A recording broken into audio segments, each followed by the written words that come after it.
The following content is provided under a Creative Commons license. Your support will help MIT OpenCourseware continue to offer high-quality educational resources for free. To make a donation or to view additional materials from hundreds of MIT courses, visit MIT OpenCourseware at ocw.mit.edu.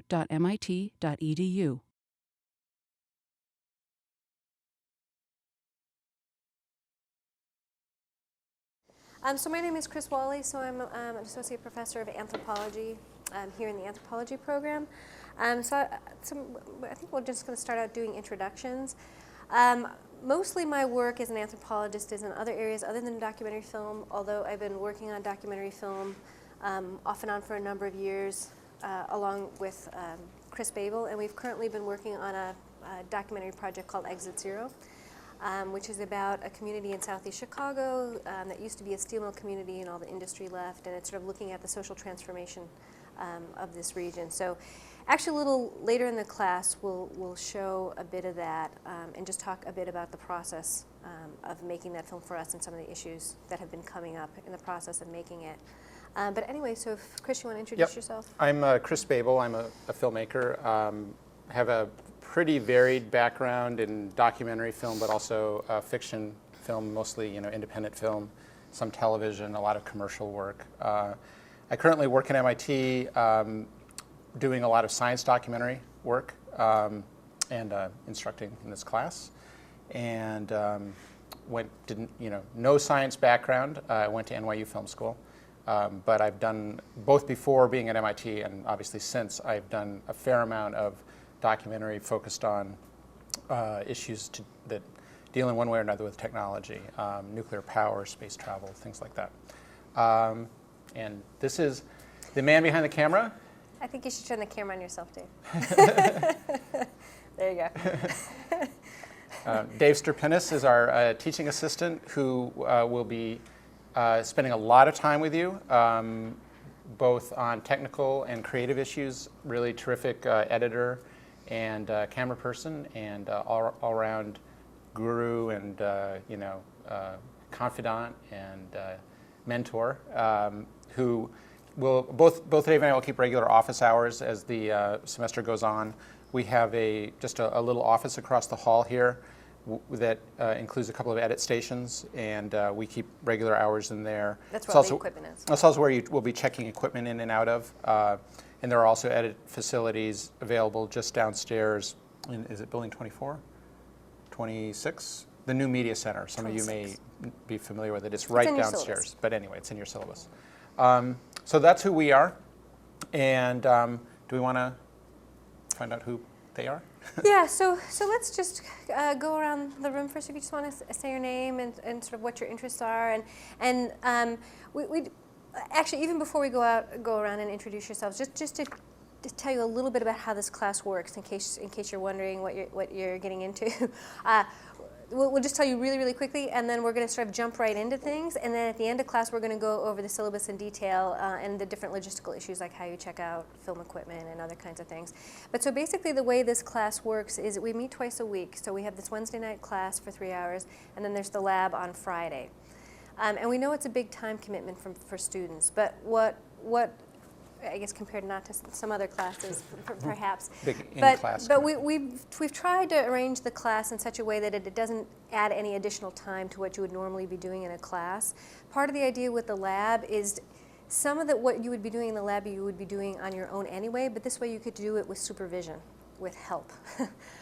Which is really important as people are learning how to do stuff. So we don't presume that people have any background in doing video work. And when you go around, you can talk about it. Yeah, yeah. If you do, that's fine. But even like in the last class, we had students who'd had some background, but the background varied. So maybe somebody had done some photography, or somebody had done this, but then they didn't necessarily know about other things like sound or about editing or whatever it is. So we don't presume any kind of background. So we have the Wednesday night class, we have the Friday class. We also try with the Wednesday night class. We do have readings for the class, but we've tried to keep them relatively contained. It's kind of hard because there's lots of readings, but we've worked very hard to keep the reading reasonable for the class. So again, because you're going to be spending a lot of time doing production work, we don't want it all just to accumulate. So the readings are short. A lot of the readings might be interviews with filmmakers, for example. So we've tried to find things that are relatively good reads. I think we have only one graduate student, Katerina. So you're you're responsible also for the recommended reading, as well as the required. So the rest of you, it would just be the required reading that you would be expected to do before class. And you know, so anyway, so we've tried to keep things contained in terms of time commitment.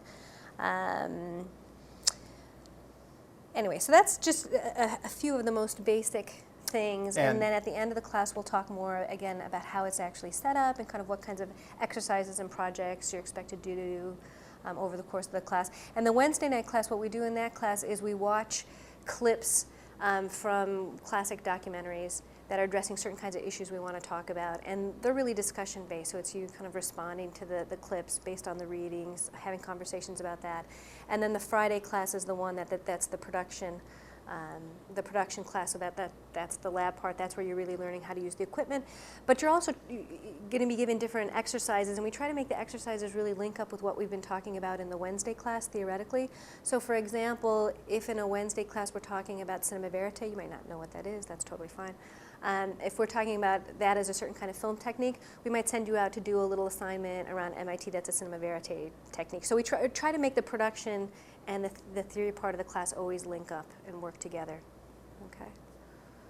I'm sorry, you were going to add something? I was just going to say, as far as the way the class is set up and what the expectations are, again, we don't necessarily assume that anybody has any kind of video or production experience. If you do, that's wonderful, and we can work at whatever level you are at.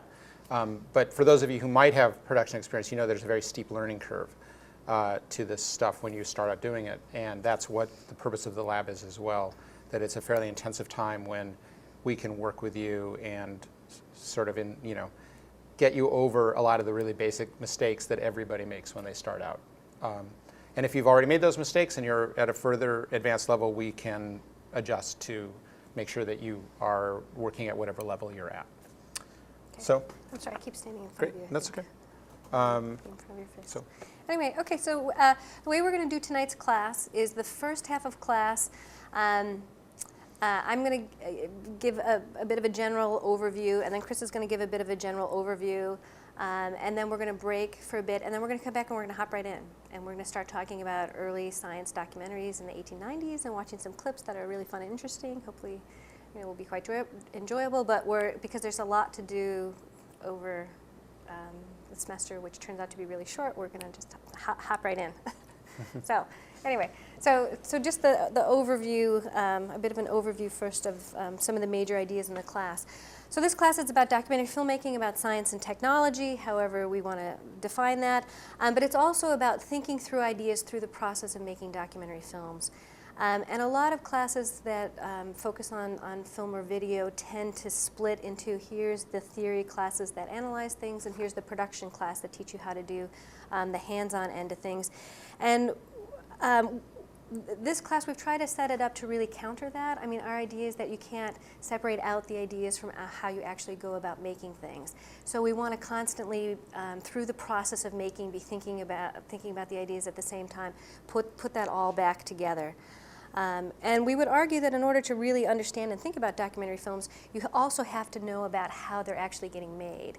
So even if you're more interested, even if you're less interested in the production and more interested in just sort of understanding documentary filmmaking, knowing how they're made can completely transform how you think about documentary filmmaking. So that's another benefit of the class. And just to give one example of this that I remember when I was at NYU. We were both at NYU as in anthropology. Chris was in the film school. But when I was a graduate student at NYU, there was a documentary filmmaker, Tony Buba, who came. I don't know if you've ever heard of him. He did these interesting little documentary avant-garde films, and he did one called Lightning over Braddock, which was about unemployed steelworkers in Pennsylvania. And he had this discussion with some unemployed steelworkers, and one of the guys had on his hat the Tom Cruise film was Top Gun was really popular at the time, so he had a Top Gun hat on. And afterwards, one of the NYU graduate students who was in cinema studies, and he had been trained to think about film as texts, so largely thinking about, well, what do things mean symbolically? And so he was asking Tony Buba afterwards, well, what did you mean by having this guy wear the Top Gun hat? What did that symbolize? And Tony Boebel was like, it didn't mean anything. I didn't ask the guy to take off his hat. So it is often possible when thinking about documentary films to sort of overread or overanalyze. And so what we're trying to encourage in this class, instead of thinking about documentary filmmaking primarily as text or analyzing it in that way, is thinking about documentary filmmaking as a process, right? How do you go about making documentary films? What are the kinds of social relationships that are involved?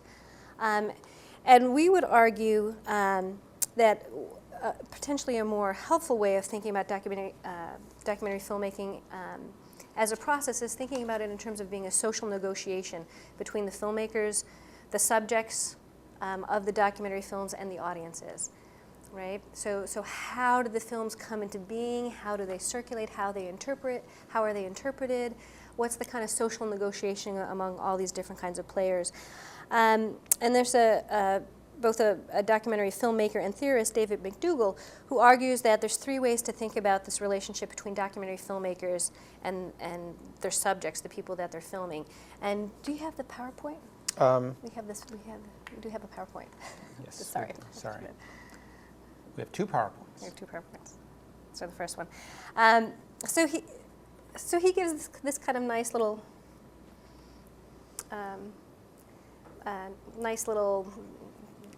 scenario, or different ways of thinking about this that I think can be helpful. And he argues that there's three ways of thinking about that this camera-subject relationship. One he refers to as the responsive camera, one the reactive camera, one the interactive camera. And he argues that some documentary films can have all of them going on at the same time. But what does he mean by the responsive camera? What he argues for documentary filmmakers, the responsive camera is when the filmmaker is really trying to respond to what's going on with the subjects. So if you have a documentary filmmaker who's doing a documentary on could be any kind of topic, but that documentary filmmaker is really trying to figure out what's going on from the point of view of the subjects that they're working with and take their cues from the subject. And maybe the pacing of the film is going to be based on that.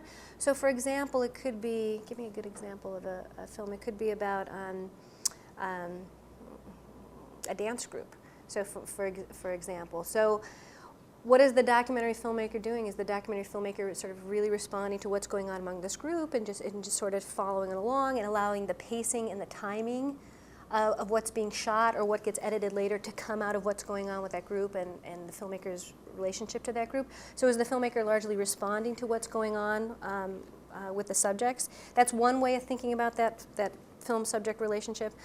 Another way is to think about it is the interactive camera. Okay? And he argues this is when the relationship between the filmmakers and the subjects, it's largely about their interaction in relationship with the camera. And an example of this is a filmmaker, Jean Rouch, who we're going to talk about later in class. But Jean Rouch's films were meant to be collaborations between his subjects and himself as a filmmaker. And so he would work with people and they would kind of improvise topics, and then sometimes he would have sort of young people acting on their lives, for example.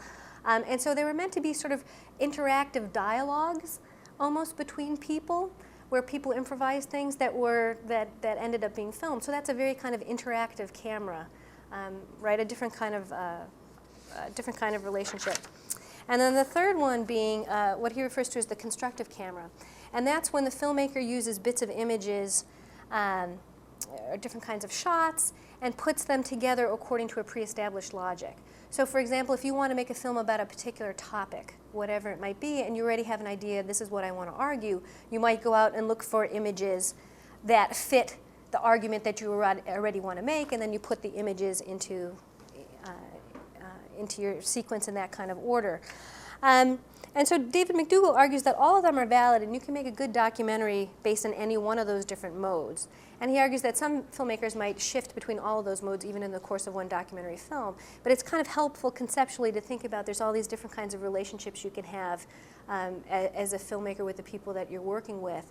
And none of them is wrong, and you can, again, do really interesting things with any one of them. But it's just helpful to sort of differentiate in our thinking some of these different kinds of relationships. Okay, and thinking about documentary as a process and sort of not just focusing on the films as the end product, but thinking about things in processual terms also encourages to ask certain kinds of questions that we might not ask otherwise. And we'll be talking about this more over the course of the class, but also thinking about film as a process. It also, in thinking about these kinds of relationships between filmmakers, subjects, and audiences, can also, if you do want to make documentary films, can cause you to ask certain kinds of questions as you think about the process of making documentary films.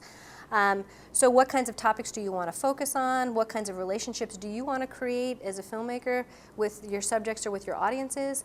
What kinds of tools would you use to focus on those topics or to create those kinds of relationships? So when you think about documentary filmmaking as a process, you start thinking about all those kinds of questions, I think, at a deeper level. So in this class, we're going to be encouraging you to think about a range of questions, and let me just throw a few out.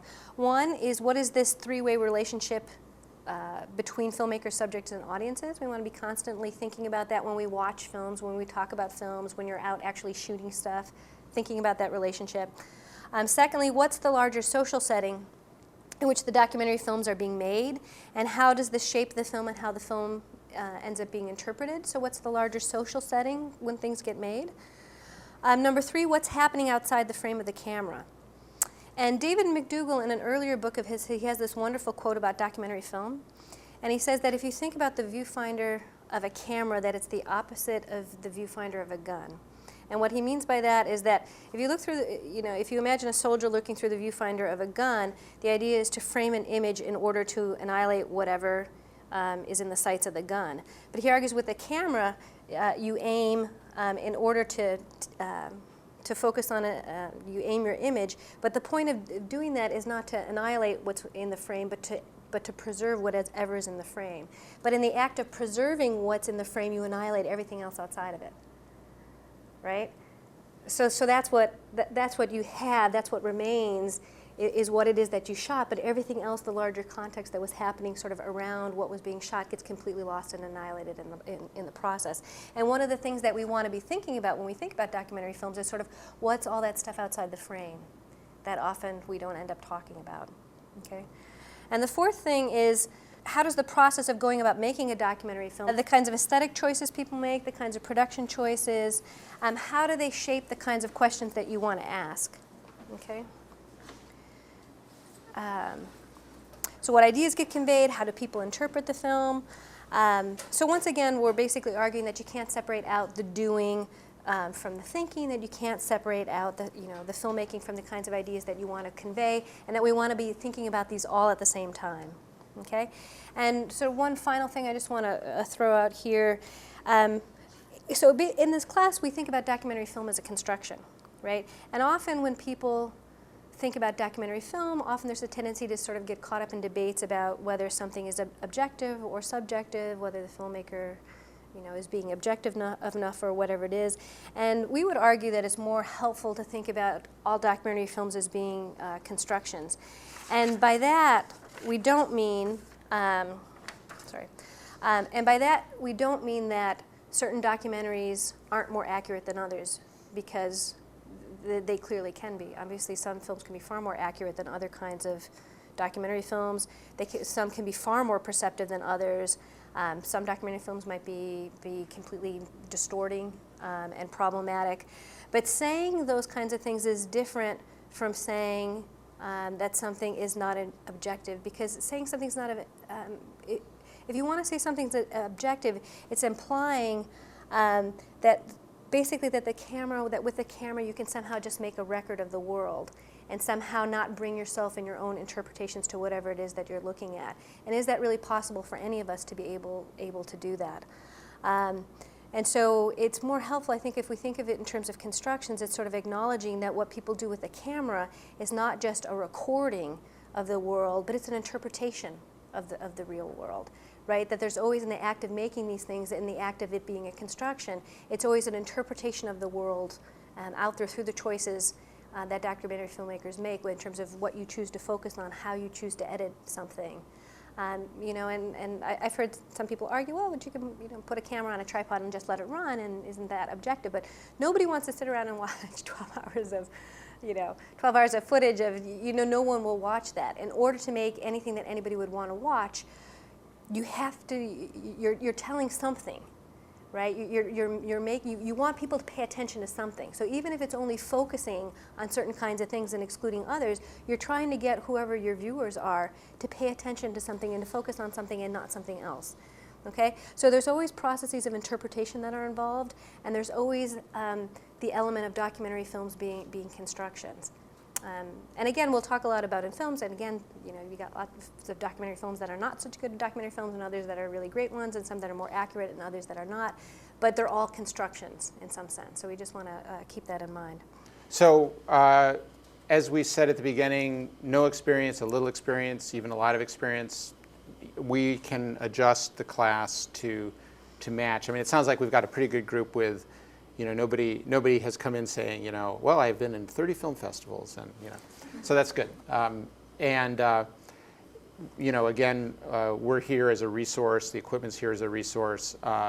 It's a really exciting thing to start making films and videos. It's very addictive, just to warn you, for those of you who haven't done it. We'll see how it goes. I just Yep, forget go ahead. one thing that is a prelude to what Chris is going to say. One thing I forgot to mention at the end, in addition to thinking about documentary filmmaking as a process, the other end of the class, I neglected to mention the science end of it, that this class is also partly drawing on an STS perspective. So for those of you who aren't Science Technology Society, I mean, you're studying in Katerina's in the graduate program, History, Anthropology, Science, Technology, and Society. But basically, it's a social science focus on science and technology. And one of the things that STS has been very helpful at offering is thinking about science itself as a process. How do you think about science as a process? So basically what this class is trying to do is think about documentary film making as a process and science as a process and trying to bring them all together.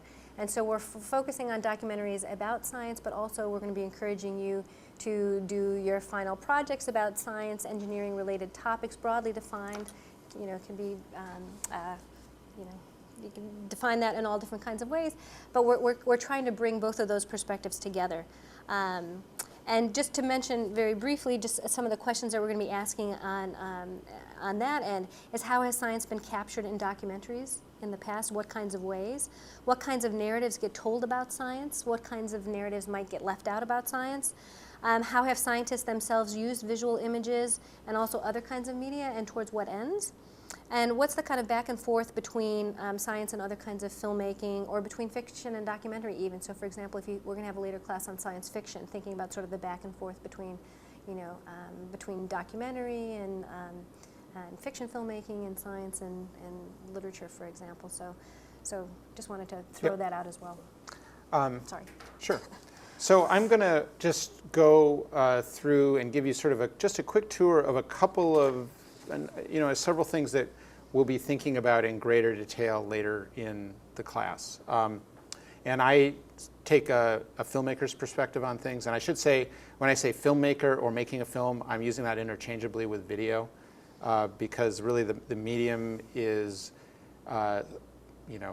people who love film would kill me for saying this, but it's somewhat irrelevant at this point. Most films, at one time or another, spend a lot of their life on video, even if they originate on film, because they're edited on video, they're even projected on video, and increasingly they're just completely done on video, even when we think of them as films.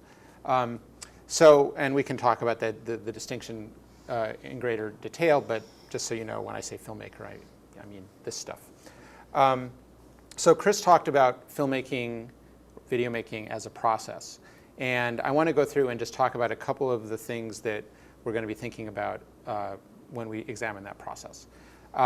So let's just start out by thinking about what's interesting, different, or particularly quote-unquote special about the process of making visual images. And obviously, film, video is not the sort of the first medium that people have used to make visual images. I mean, from cave painting onward, people have been making visual images, and other people have been interpreting them. I'm sure there were people sitting around looking at the cave paintings and analyzing them and judging which was more interesting, which was more representational or better. So it's been around for a long time. And before we actually start talking about film and documentary films, I wanted to take a quick look at a couple of paintings. And I'm not an art historian by any means.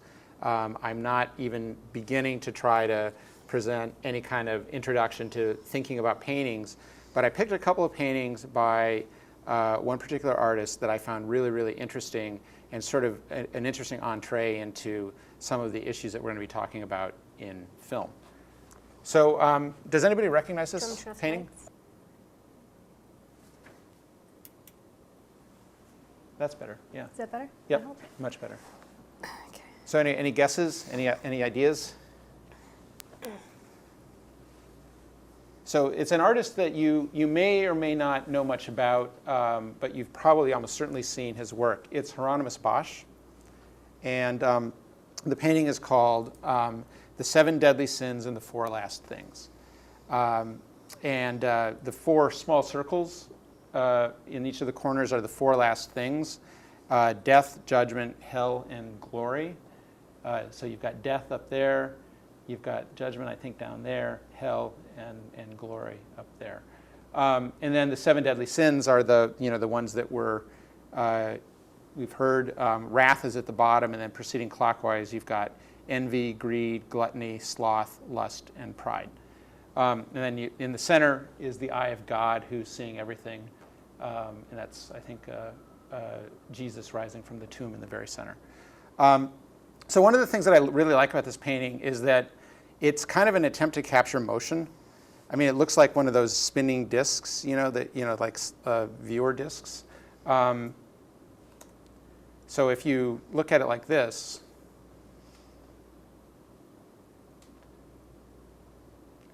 it's kind of telling a story in a certain way. And you can kind of spin it around and spin it around and so on. And I guess what that means, which is kind of interesting, is that God is the audience.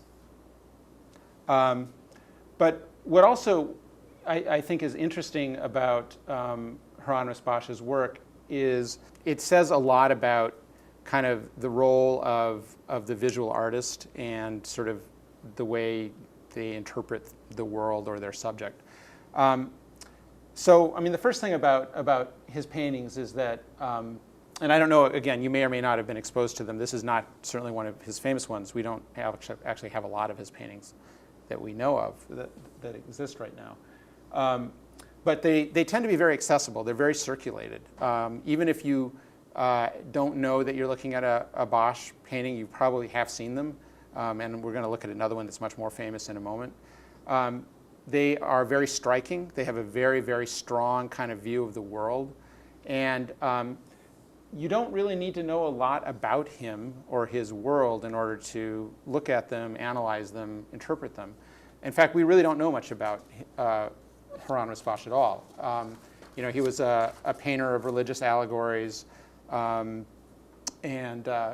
one of a school of Flemish painters, but he's the only one that anyone really knows at all widely. I mean, it was a very specific genre that flourished, at a very specific time, and the rest of them are in museums or lost. And his, as you'll see, that one in particular is extremely quoted, as a visual artifact.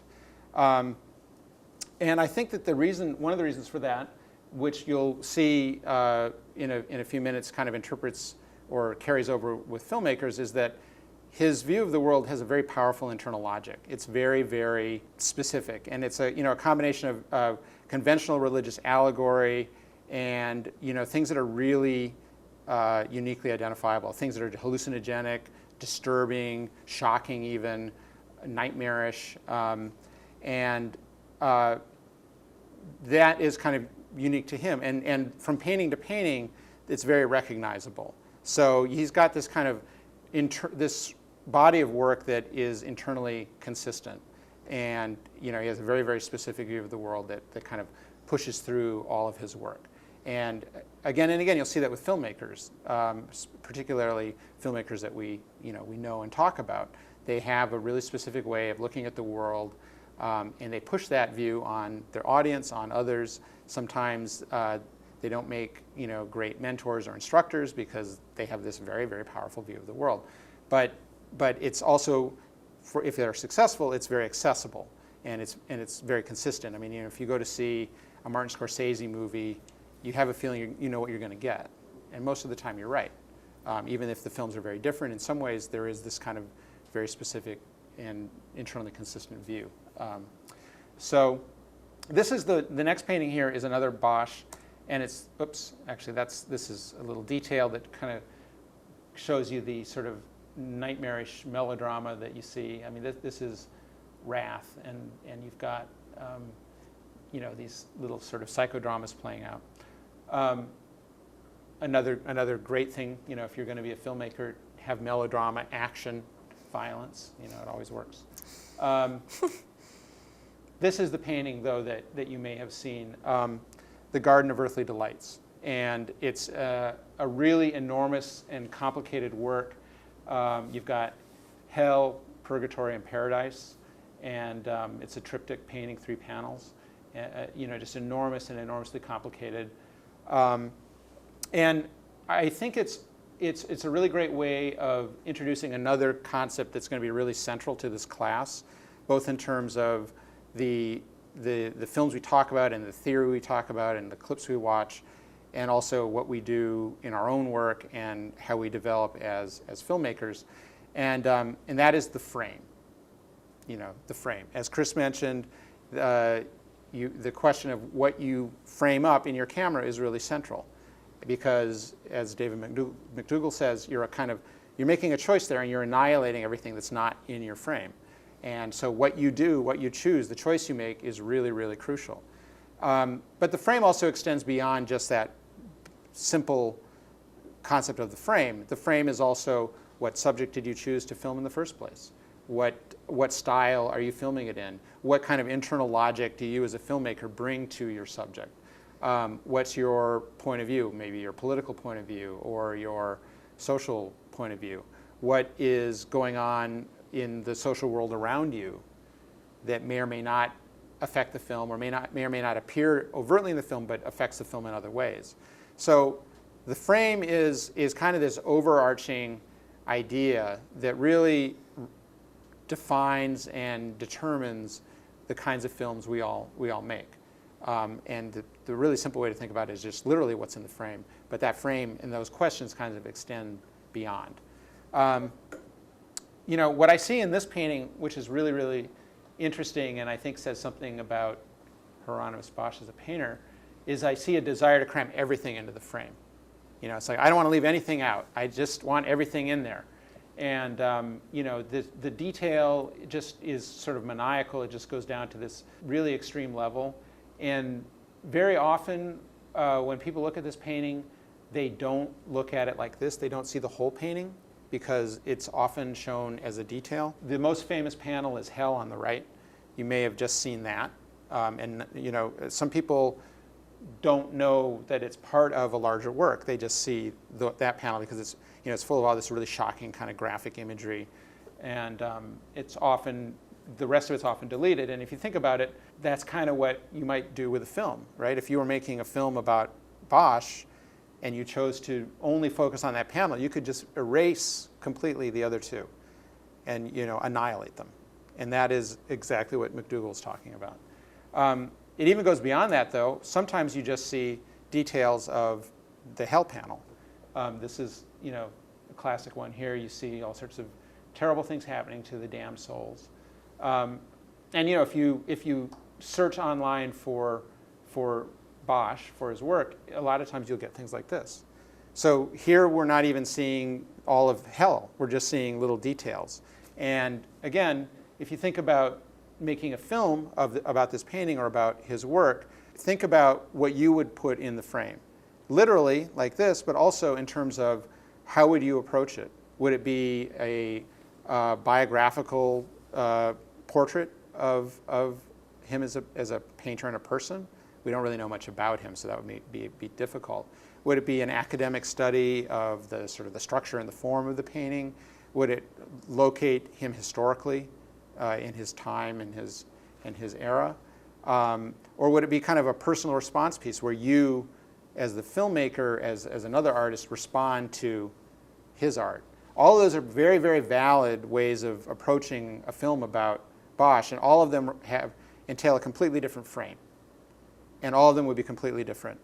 And some might be better than others, some might be fairer than others, some might be more accurate than others, but that would be more a matter of the skill of the filmmaker and the filmmaker's willingness to engage with the subject in an honest, way. There's absolutely nothing wrong with making any one of those films. So again, it's about frame. It's about what you put in the frame and also what sort of your mental frame is, what your mental space is vis-a-vis your subject. So enough about painting, something I know very little about. But I would just take away again this idea that people have been trying to figure out how to visually represent the world for a really, really long time, and sooner or later it always ends up, you always end up with the basic quandary of how do you take something as big and complex as the world and drill down and distill it into something as comparatively simple and feeble as an image or a series of images or a film. And you do that by these choices you make as you frame your subject. So I'm going to move on and look at a few clips. And these are clips that we've picked for a couple of reasons. They're all science documentaries, or most of them in one form or another. A lot of them have kind of an MIT connection, but they also I think do an interesting job of kind of illustrating different approaches, different quote-unquote frames of seeing the world or seeing science, again in quotes I guess. And they also, I'm not really big on presenting kind of an evolutionary perspective, like this film superseded that one and it was better because it was more advanced. But there is kind of a responsiveness, a kind of a call and response to these films as you proceed through time, and you sort of see one filmmaker responding to and sometimes responding against the work that went before. So let me show you the first clip. This is it's a clip from a film made here at MIT by a predecessor of mine, I guess, in the early 1950s. It's called Making Electrons Count, and it's on Project Whirlwind, which was one of the very first digital computers developed by Jay Forrester here. MIT is best known for the scientists and engineers who have studied there. On the edge of the campus is the Digital Computer Laboratory, home of Project Whirlwind. This project started in 1947 when J.W. Forrester and his associates began the design of an ultra-high-speed electronic digital computer, which they christened Whirlwind 1. Whirlwind first operated in 1950. This laboratory's primary concern has been the development and application of reliable and efficient computer components and systems. By 1953, Whirlwind could perform 25,000 multiplications per second. In addition to its extensive use in research connected with our defense program, about half of Whirlwind's time has been dedicated to the solution of scientific and engineering problems of all kinds. Okay, oops. So what do you notice about that?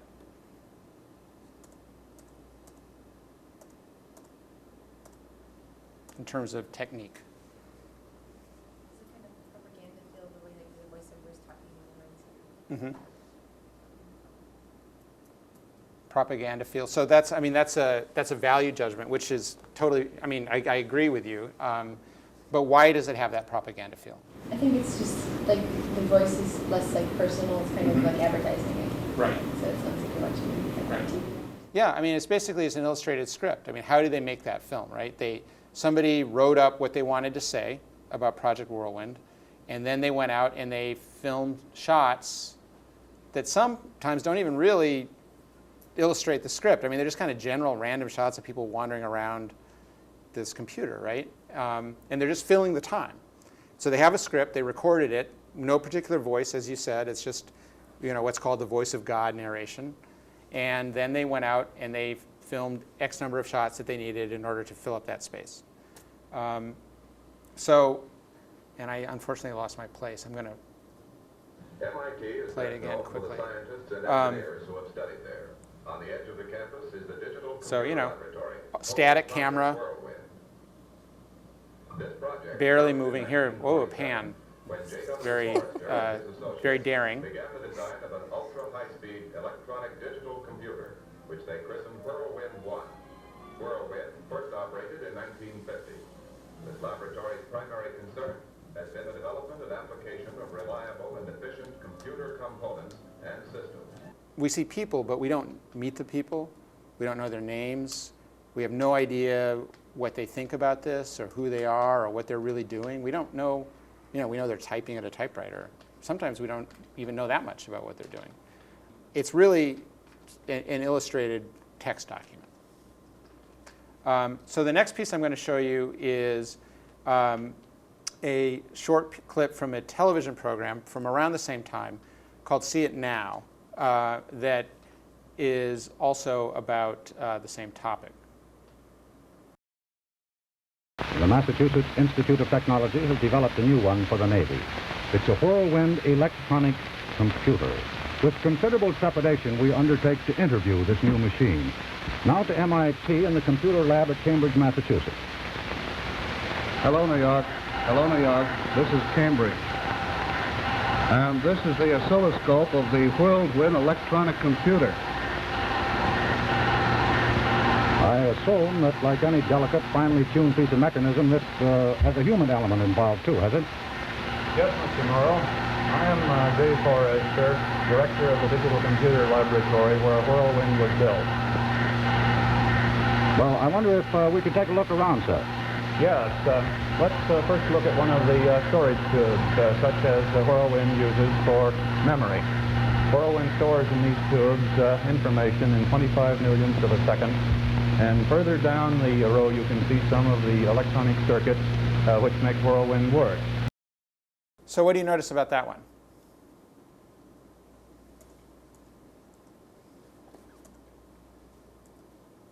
Thoughts? It's a lot. I was going to say it's a lot more personal. Mm-hmm. Like you actually get to see the face of the person who's talking. Jay Forrester, the person who's in charge, primarily in charge of development of this machine. Yep. And he actually gives context to what you're saying. It's not just a random pan. Yep. Sort of like that.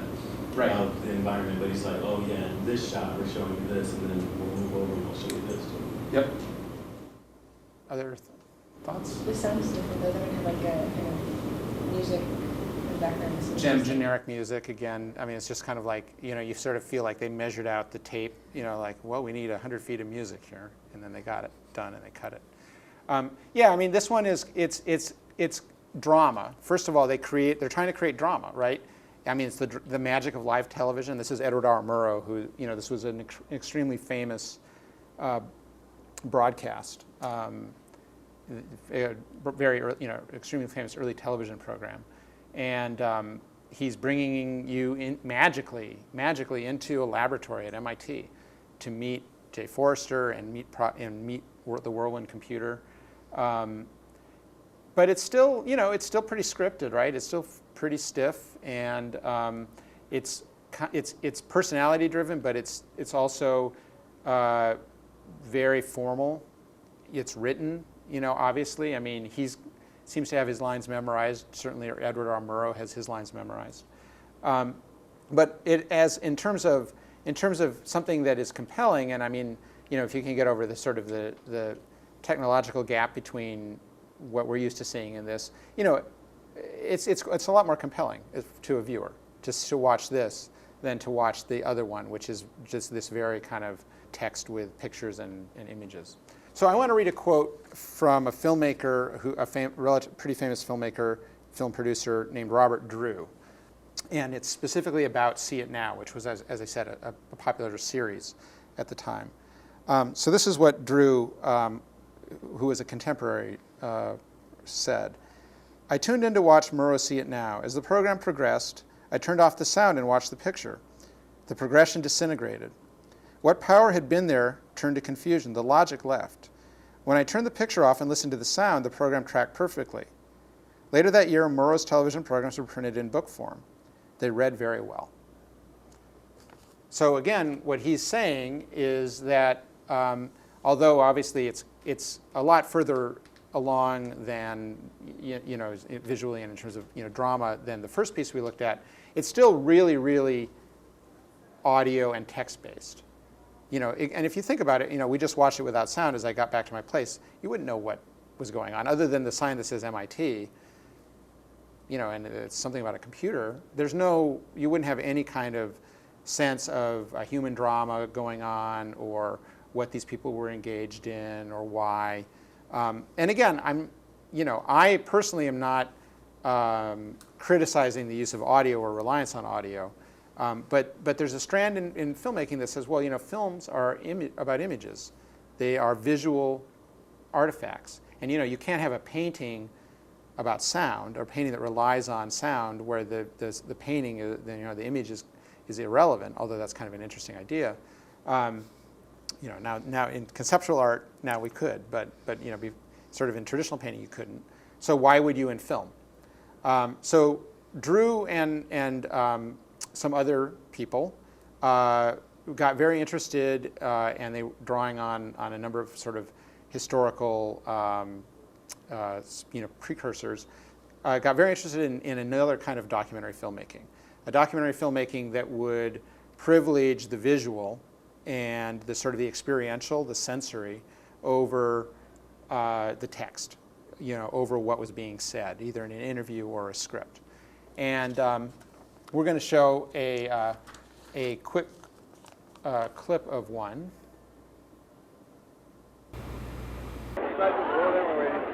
He looked much better last night than he did tonight. He has lost weight. Oh, and he was on that panel this afternoon. Yeah, he was good on that panel. Am I see you? Good. You're doing good. See you too. Not even for you, I must say. No visiting, please. He works on his own record. That's right. If you can't run on your own record, you haven't got any business running. That's right. That's right.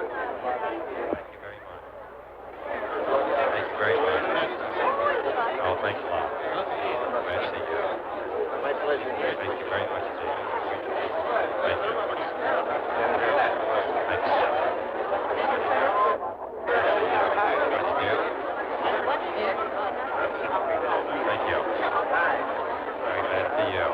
Thank you. Thanks for coming through that long time. I just know you'll... Raise your hand before it wears off. I can still feel it. Oh, you just do it like this. I know what that'll do. That'll do it. Nice to see you. Oh, we're had an intimate Thank you. Thank you. Thank you. Thank you very much. Well, drive on. It's all right. We got some stuff, but it's. We've got a candidate that isn't afraid to take criticism. And not only that. Stop this now. You'll have the senator all worn out. Please, don't crowd the senator, please. Let's keep moving there. Thank you. Bye. Thank you very much. Thank you very much. Yeah. Thank you. Nice to see you. Nice to see you. Good luck, Jack. Thank you. So what do you notice about that one? I like the way that it kind of takes the perspective of the Kennedys, of just masses of people just running through their lives, and they don't actually see any faces. It kind of gives you that sense of just how many people they were involved with. Right. I like that. Other thoughts?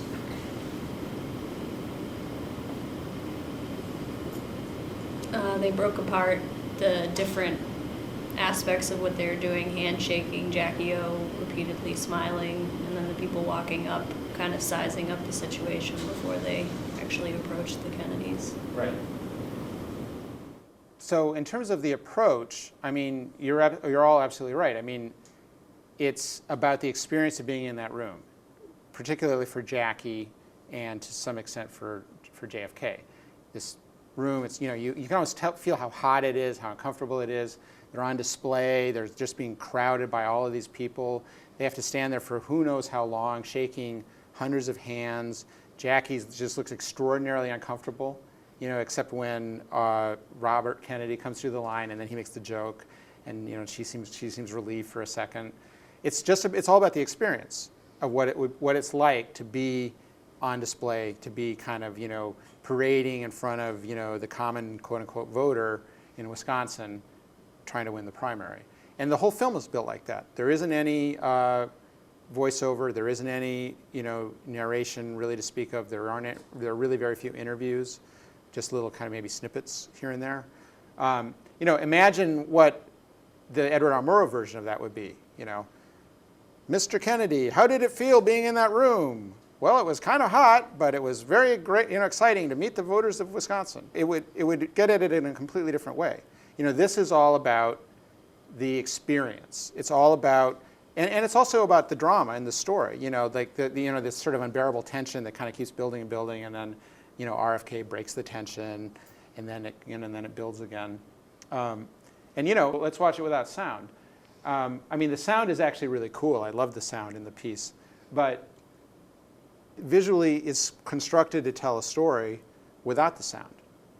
I think this, again, the sound is really important, but because the sort of these long shots of the handshaking and the sort of like this sort of demanding body language. Everybody wants to touch them. Everybody wants to grab them. Just her, sort of stoic, but sort of discomfort at the whole thing. It all comes across in the crowding of the room, just the whole feel of it. It comes across without any sound at all. And I think that we're going to actually in this class start out looking at some silent films, and the thing that the standard thing to say about silent films is that it's so wonderful to look at them because they're pure films, quote unquote. They're just visual expressions without any kind of audio or any other kind of supporting material. And the idea of these verite films is to, in some way, recapture that even with sound, even though the sound is really important. As a side note, this also has an MIT connection. It was shot by Ricky Leacock, who was the head of MIT's film program for about 20 years. And it was edited by D.A. Pennebaker, who's a very famous documentary filmmaker who was, I think, a mechanical engineering undergrad major at MIT. So the next piece is, well, maybe, should we just pause? Let's just pause. Sure. Okay. So we're going to take about a 5-minute break to change tape. Okay, so I want to read another quote from another filmmaker who is then responding to this cinema verite movement. The next filmmaker we're going to look at is Errol Morris. Are people familiar with Errol Morris's work? Anybody? So he's a filmmaker who's had quite a bit of popular success, at least for a documentary filmmaker. He's done a lot of films that have had a lot of commercial, distribution. Won an Academy Award. Quite a well-known filmmaker. And his approach to documentary filmmaking is completely the opposite of the Robert Drew sort of cinema verite approach. And this is what he wrote about that approach. What bothers me are the metaphysical claims that go with it, that somehow the application of these techniques will produce truth, as though there's this metaphysical meat grinder, which if you put the right ingredients in and prepare them according to some given process will magically produce truth. That idea has always struck me as complete nonsense. It's a style, and style doesn't guarantee you truth. When I was making my first film, Gates of Heaven, which we'll look at later, I would joke that I would take all the basic principles of verite and turn them on their head. Against that idea of being a fly on the wall, I would make myself as obtrusive as possible. I would put myself right in front of the people and force them to look at the camera. I would light everything instead of using available light. Instead of handheld cameras, I would put everything on a tripod. So he's basically saying, he's reacting against this kind of movement that was a very powerful movement within documentary film, and which was basically making the assertion that we all just kind of bought into, including me, and I'm not saying we were wrong, that this is kind of a way of really getting into people's lives and really representing them in a more accurate way than some of these earlier kinds of techniques we were talking about with, voice of God narration and interviews and so on. Errol Morris said, no. That what I'm going to do is interview-based films. And I want to show you clips from a couple that he's worked on. The first one is from a film called Fast, Cheap, and Out of Control. Anybody seen it? It's a really, really interesting film. It basically weaves the stories of 4 people together, and it has this sort of very, very abstract point about, life and chaos and death and decay and, communities. One of the people in the film is Rodney Brooks, who is in Sea Sail. And the clip I'm going to show is a bit of an interview with him.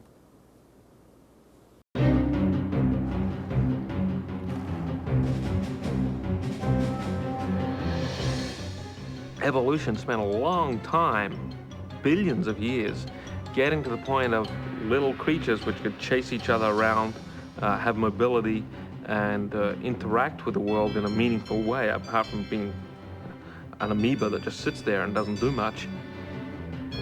Once that stuff was there, all this other stuff evolved very quickly. Higher level intelligence, whatever that is pretty easy once you have the ability to move around, hunt, chase. They're the tough parts.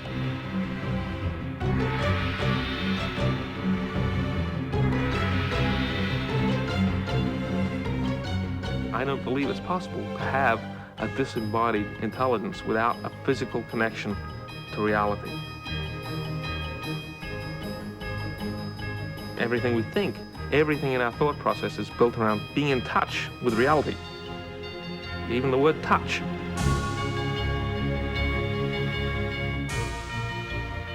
A cockroach has 30,000 hairs, each of which is a sensor.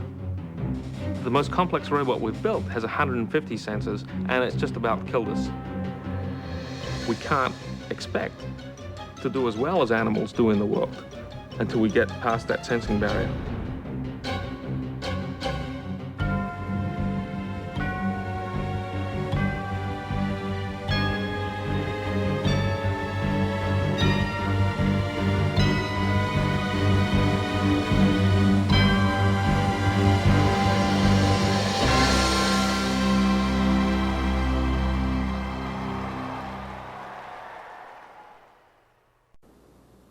So the film basically interweaves Rodney Brooks with several other subjects, a lion tamer, someone who is a topiary gardener who trims hedges into these very complex animal shapes, someone who studies mole rats, and who am I forgetting?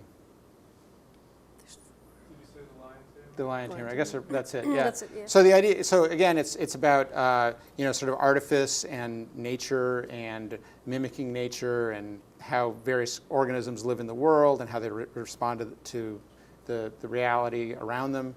So it's a very, very abstract film, and what he's trying to do is communicate some sort of very subtle and specific ideas that people like Rodney Brooks have developed over a number of years, and the film's like 15 or more years old at this point. So a lot of the technology is stuff that is sort of an early version of stuff that they're still working on across the hall there, and you'll see much more advanced versions of it in the little videos that they produce.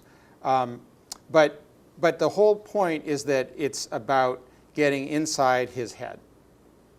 And yet it's yet another frame for documentary film. And the whole film isn't just about getting inside his head, it's about getting inside this idea. It's about getting inside an idea that, again, is very, very abstract, but also very, very tactile and tangible. How do we as organisms and other organisms respond to each other and respond to the world around us? And what does that do? How does that shape us in our communities? It's, again, a completely different way of doing a documentary film. Again, I'm presenting it in kind of an evolutionary way. I'm not meaning to do that at all. Even the early stuff. I mean, the script-based filmmaking is alive and well. People still do it, and it's completely appropriate for certain things. It's just a different kind of frame. It's a different kind of way of looking at these ideas, and the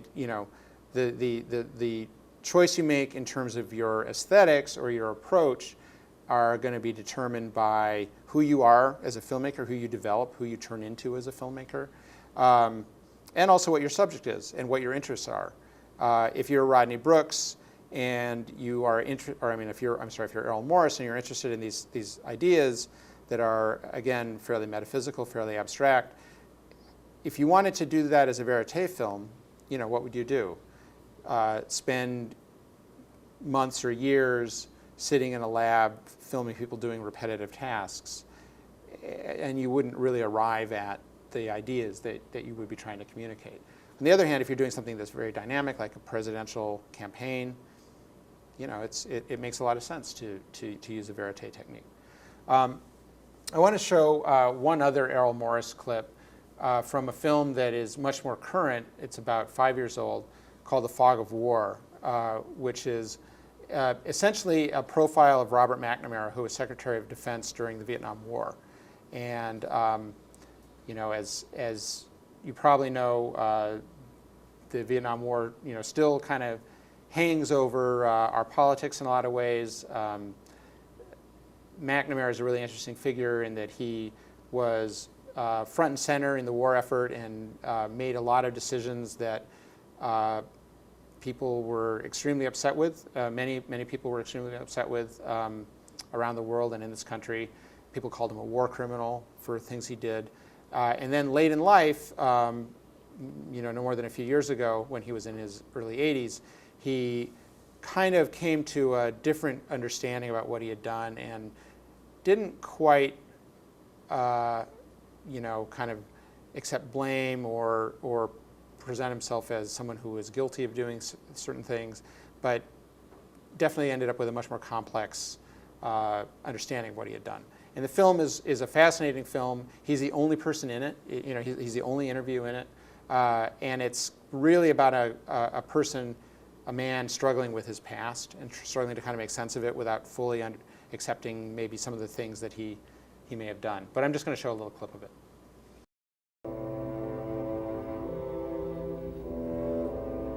While I was secretary, we used what's called Agent Orange in Vietnam, a chemical that strips leaves off of trees.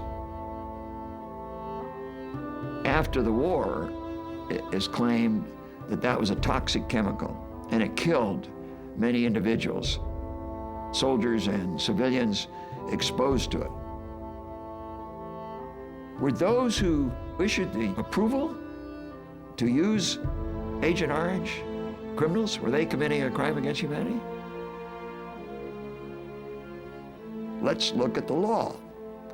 Now, what kind of a law do we have that says these chemicals are acceptable for use in war and these chemicals are not? We don't have clear definitions of that kind. I never in the world would have authorized an illegal action. I'm not really sure I authorized Agent Orange. I don't remember it, but it certainly occurred, the use of it occurred while I was secretary. This is Errol Morris, who he's really interested in an internal state, a man struggling with himself, struggling with his past. It's a film set in a person's mind in a lot of ways. Even though it's about Vietnam, it's about a very, very real and horrifying event. It's really, in a lot of ways, set in McNamara's mind. So his approach is really, really interwoven with what he's interested in as a filmmaker, which is interwoven with his technique, what he puts in the frame, quote unquote. And again, the last point that I'll make with these is that it's obvious, it should be apparent by now that filmmakers are not just in conversation or they don't just build a relationship with their subjects, they're also in conversation with each other. So Errol Morris is very much defining himself as not the cinema verite person. And Robert Drew and the other people who pioneered verite in the 60s were very much defining themselves as not the TV documentary producers. We don't do talking head documentaries. And someone like Edward R. Murrow was presenting himself, and in fact he was in print as well, as a journalist, as someone who actually went out and got stories that were dramatic and human and real, as opposed to these kind of newsreel presentations where everything was just kind of laid on a platter. So people define themselves in opposition to what they like. They emulate, they emulate what they like. They define themselves in opposition to what they don't like. And that's a conversation that just goes on. I want to show just a couple of other quick clips, for which I'm going to go to YouTube. Because I think it's worth also talking about how that conversation also crosses genres. Doesn't happen just within documentary film or commercial film, but people obviously are continually affected by each other. Has anybody seen this next film I'm going to show, Powers of 10? It's a classic science documentary, and it also has an MIT connection. It's narrated by Philip Morrison. I think it was made in 1977, and he was a legendary physics prof at MIT. And it's a film that is basically designed to give people a sense of, well, Powers of 10. But I'll just show it. It's short and pretty cool. And isn't this the one that they used to have all MIT undergraduates watch when they entered? They did, up until like maybe even the early 90s. All MIT incoming freshmen on their first or second day had to watch this. I think they all went into Kresge and sat down and watched this film. And it's worth it. It's very good. I mean, keep in mind, that in terms of the special effects, it's made close to 40 years ago, but it's a very, very cool concept.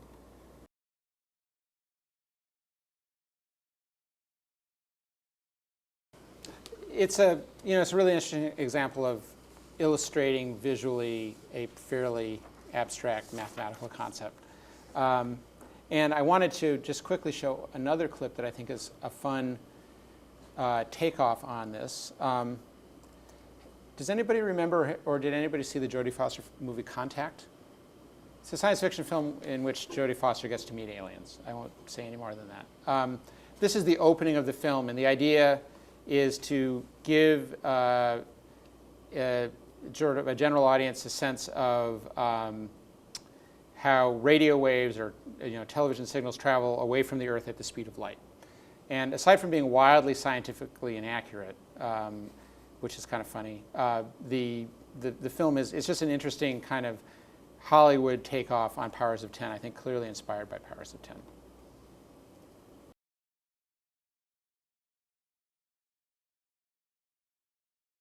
So I didn't realize that Saturn was 50 light years away from Earth, but I think that it's cool for a couple of reasons. One, it's obviously inspired by Powers of 10, but also it's really kind of gutsy because I think it's one of the only sort of mainstream commercial Hollywood movies that I know of that has actually like a minute and a half of absolute silence, like nothing on the soundtrack at all, which is cool. And I'm sure they could care less that they got the speed of light completely wrong, and that it's very variable, and that the Volare from 1953 is traveling by Saturn.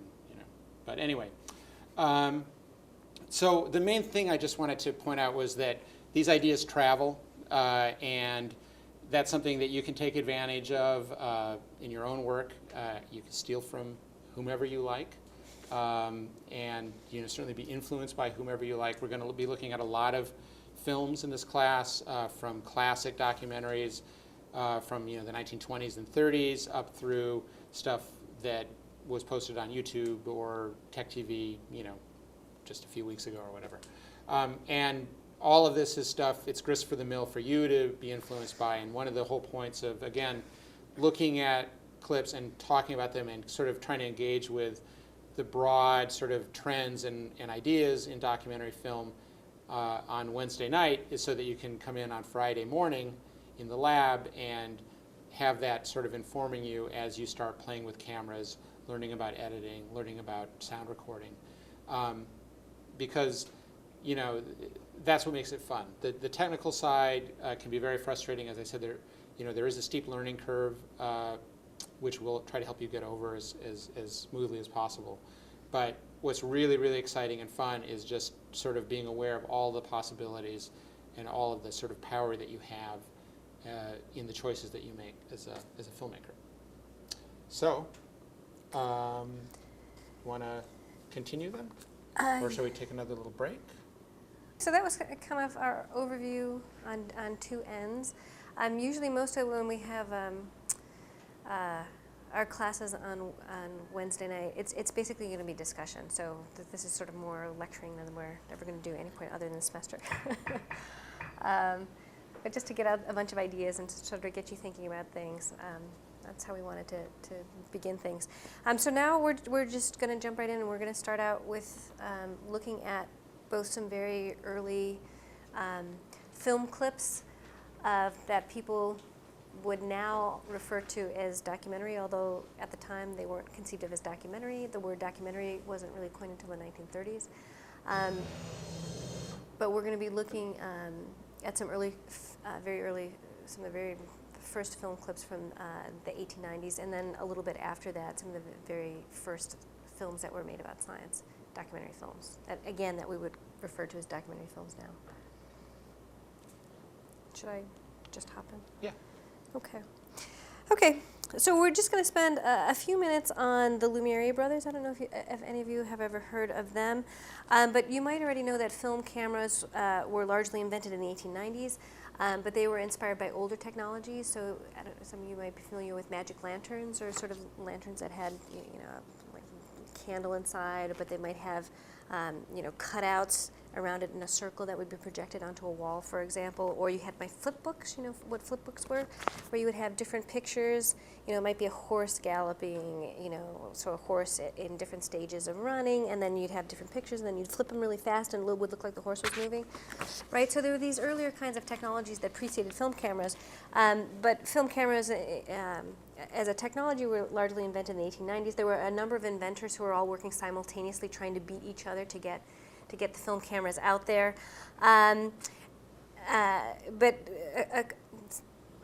Two of the most famous people that you're going to hear about in relation to this are the Lumiere brothers, and in particular Louis Lumiere, who invented a camera called the cinematograph. And that's actually where the word cinema comes from, cinematograph. That's what it comes from. They're French. This was in 1895, 1894, and 1895. And one of the things that we're going to be discussing throughout the class is how particular technologies get created, because people have the desire to do certain things with those technologies. But in turn, the technologies that get created then also influence then what people are able to do with those technologies and how they end up getting used. And so that's something to be thinking about with this kind of camera and another camera that we're going to see shortly. The technology, the invention itself, strongly shaped how the camera was going to get used. And we can show you an example of this with the Lumiere. This is some images of the cinematograph. Okay, and what's distinctive about it? I mean, anything you notice just in looking at the camera?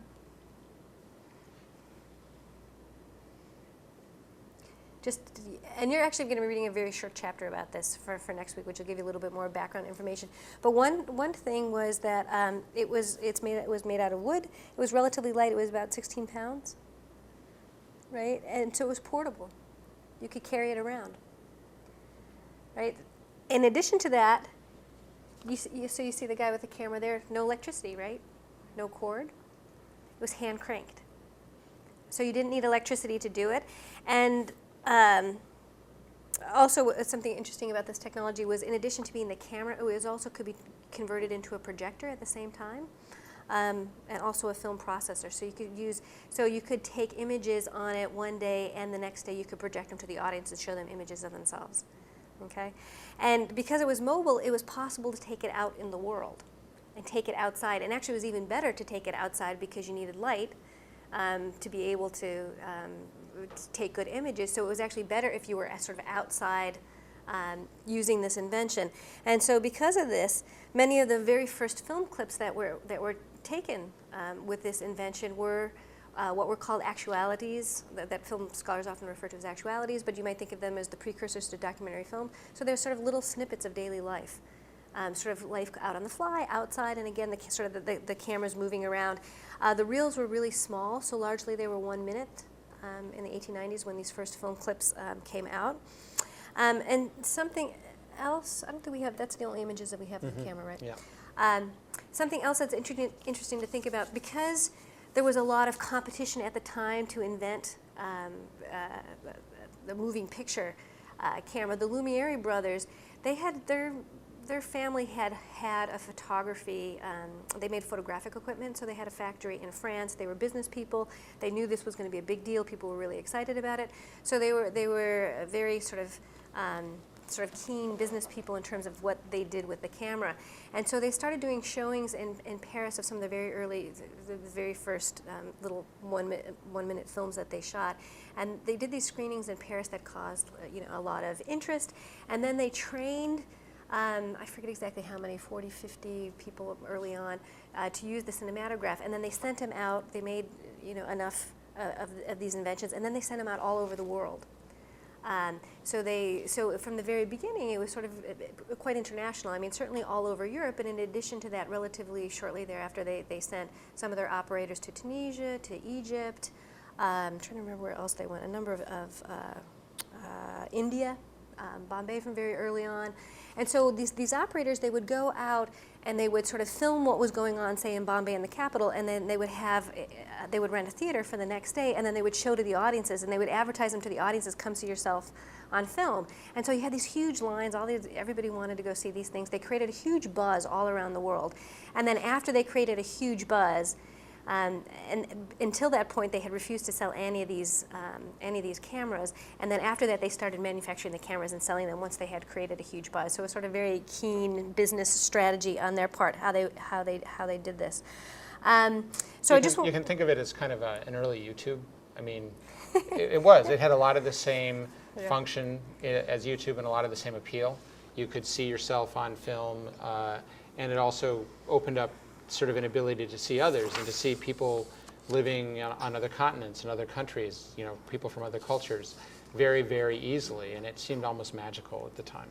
Yeah, and that international focus, I mean, one thing to keep in mind at the time, this was the 1890s, was also the height of the European colonial period, right? So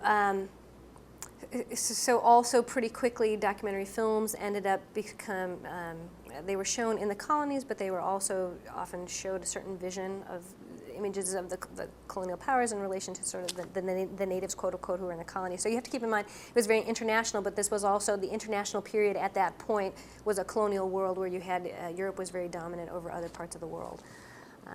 But in addition to that, I mean, there was a very strong impact of these images. So, for example, if you think about Bombay, I don't know how many of you watch Hindi films, or you're interested in watching the Bollywood films. Any of you have seen them? So the Bombay film industry is actually bigger than Hollywood. And actually, at this point, I believe the Nigerian film industry has also surpassed Hollywood in terms of number of films per year. Those are sort of more films made on the fly, but the Bombay film industry is absolutely enormous. And it has a very, very long history of filmmaking that goes back to the early Lumiere operators who went there with the cinematograph and were showing things, and then they developed their own internal film industry coming out of that lineage. But anyway, so let's just show a couple very earliest clips, just to give you some sense of what got filmed. So this is the Lumiere photographic equipment factory, so the workers leaving that. Again, okay. Oh, yeah. Do you want to pause that for a second? Turn this off.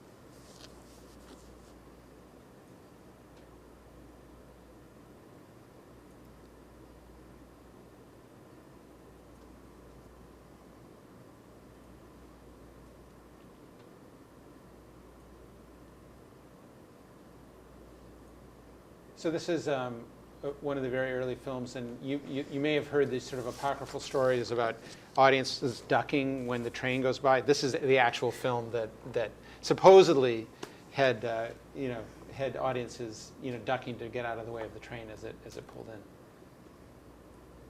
One of the things that I think is really cool about these films is that people aren't used to being filmed. They don't really know what's going on, so they're completely unself-conscious. They're not mugging. They're not awkward for the most part. They're not ill at ease. They're just doing what they do. And they aren't really sure what the guy with the wooden box is doing.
Okay, we're going to pause for just a second. I was just going to let you watch, and then you could comment on them later. But that last one, just to mention, some people refer to that as actually the first narrative film, in the sense that they had kind of figured out a little story plot that they wanted to act out beforehand. But there's one other one I want to see, maybe Demolition of a Wall. Okay. Oops.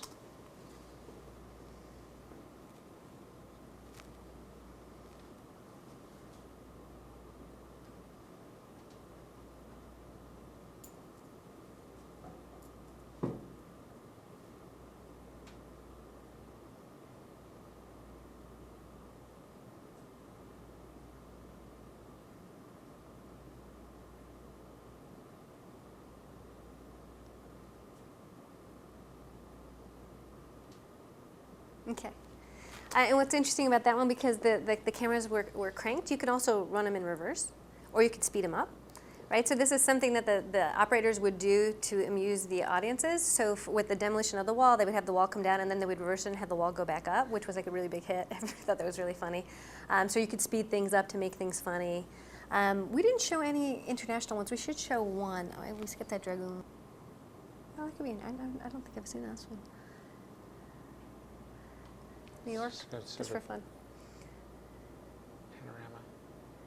This is Union Square, for those of you who are familiar with New York.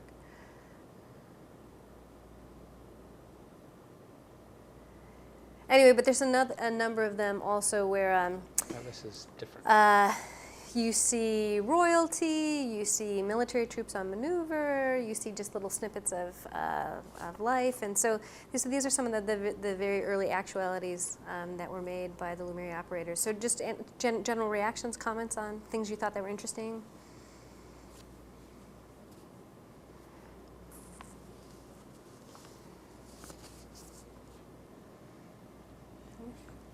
Are they fun to watch? Are they?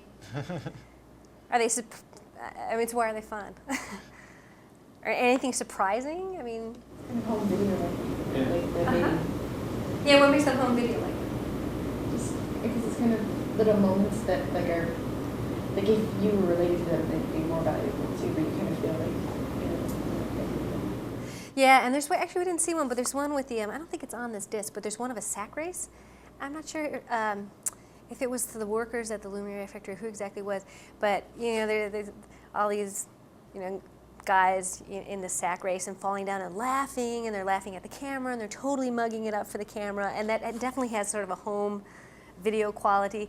So why does that have a home video quality? If you think back to when we were just talking about the David McDougall, the responsive camera, the interactive camera, it's an interactive camera, right? Particularly like early on with leaving the factory, you know, some people are looking and then other people are not, so you don't know how many people are really aware of sort of what the contraption does yet.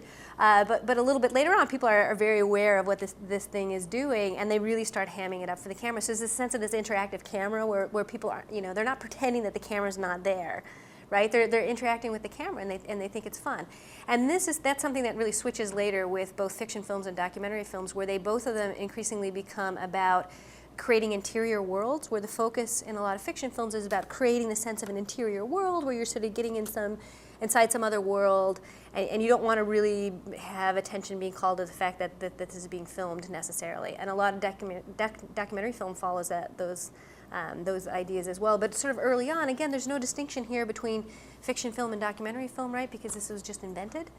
You know, so the little bit with the hose, acting that out, I mean, there's not a sense whether it's, you know, fiction or documentary. Say, hey, let's act this out, this would be really fun. And presumably the feeding the baby gets talked about as another one that was, you know, talked about it beforehand. This would be a good thing to do, like, go feed the baby. I think that's one of the Lumiere, I forget if it's one of the brothers or one of their other relatives, but you know, so no strict separation at this point between fiction and documentary. That distinction doesn't really exist, or sort of presumptions about how people should be interacting with the camera necessarily.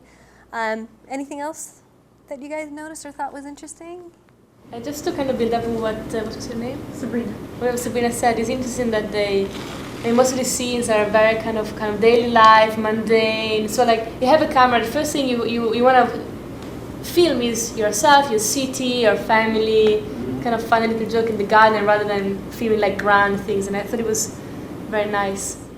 Well, what's interesting is that as the Lumiere sort of business progressed, they started doing more and more grand things, like coronations and affairs of state and visits by royalty.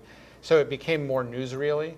So the early stuff is exactly what you're talking about, and then it kind of evolved into something a little different.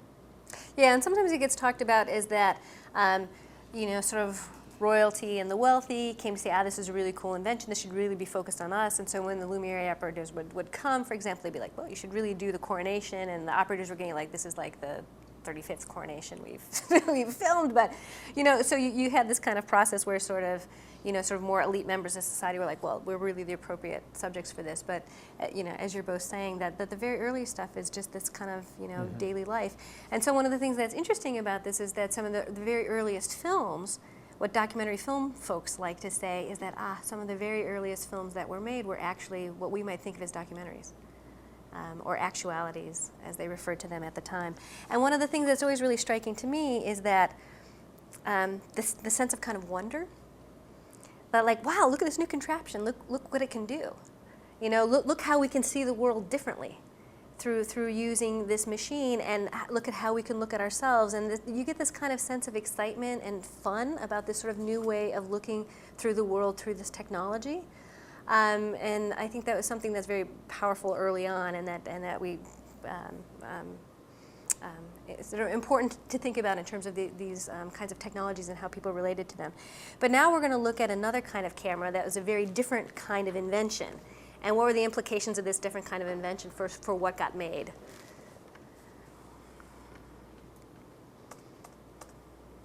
Okay, so at the same time, or almost exactly the same time, just Thomas Edison was also working on moving images, and he invented the kinetoscope in 1893. And in contrast to the cinematograph, the kinetoscope weighed over 1,000 pounds. It required electricity, and so it was impossible to move. Basically, it stayed inside a studio in Edison in East Orange, New Jersey, called the Black Maria. So you have pictures of the Black Which is on the left there. Yeah. Maria there. And because this camera was so big and heavy and unwieldy, and it worked on electricity, and of course Edison wanted to work on electricity because that was his invention, so it was partly, again, business concerns were also central in terms of how the technology got formulated or got used. So instead of the camera going out into the world, it's not something you can really do with an invention like this, right? So what do you do instead? You bring things to the camera, right? So what do you bring to the camera? People doing what? So if you're inside this kind of studio, this big black studio, and you've got this camera that sits still and that runs on electricity, performers, vaudeville. So I mean, so you think about what was going on in terms of entertainment at the time. Yeah, things like vaudeville, street performers, circus acts, often being brought in front of to perform. Within the studio, and that being filmed, and that being sort of moving it already more in terms of the entertainment model, for example, rather than sort of more what we would think of as the documentary model with the Lumiere camera. So just to show you a few clips of the Edison films. I just want to I want to make one point. Yep. Just in terms of you know how the technology that you're using influences both the outcome, that, as Chris is mentioning, but also the experience. Just imagine the difference between being the person here and that person as a filmmaker. This person is out in the open, in the sunlight, finding their subject, children playing, trains going by, people walking around, walls falling. You know, there's this sort of sense of freedom and experience and engagement with the world. That person is sitting in a black room, and people on a tight schedule are coming to him. And that is a really great encapsulation of a dichotomy that continues to this day. This is two different ways of making films. And so now should we look at an Edison? Let's look at some. So the Serpentine Dances and then the Strong Man was the one that I had marked.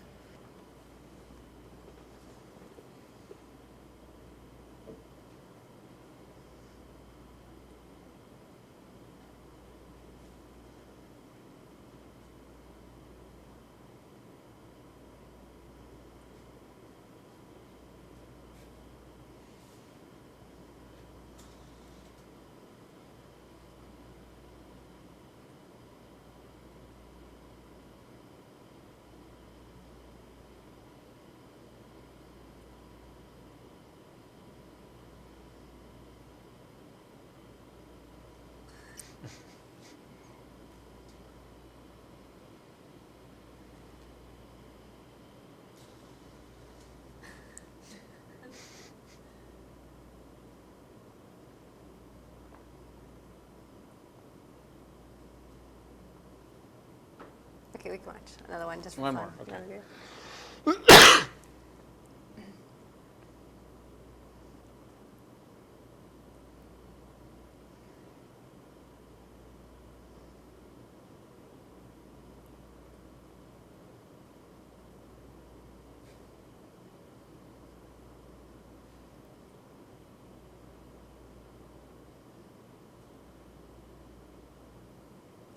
Okay. Oh, cockfoot. Well, yeah. Well. You want to see more? That's okay. Unless you guys, do you want to see another one? For fun? Okay, show them cockfoot. Yeah.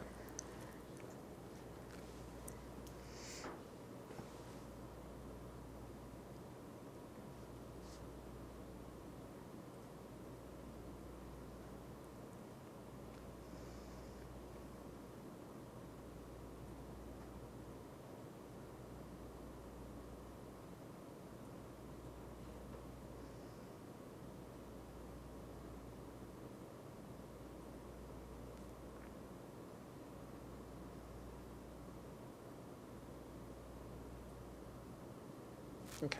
Okay. So comments, reactions on those? It almost seemed like, you could almost see like each individual frame. It was almost like you took like a strobe light and then was recording it with the strobe light flashing like that almost. Well, the frame rate is much higher. That's why it's all a little bit slow motion, you know, as it's played back at 24 frames a second. But yeah, it's artificial light. much higher frame rate, a much more constant frame rate. Do you want to explain what the frame rate Oh, is? so frames per second, like how many frames go through the camera in a given second. So the standard for video is, well, there are several standards now. It's like 24 or 30. Standard film, old film technology is 24. The Lumiere shorts are not a constant frame rate because it depends on the skill of the operator. If you are cranking at a very, very smooth rate, you might get it to be sort of about 18 or 20 or something like that. Edison, of course, it's electric, so it's very constant. And I think a higher frame rate than what it's being played back at in these shorts, which is why it has that slow motion feel.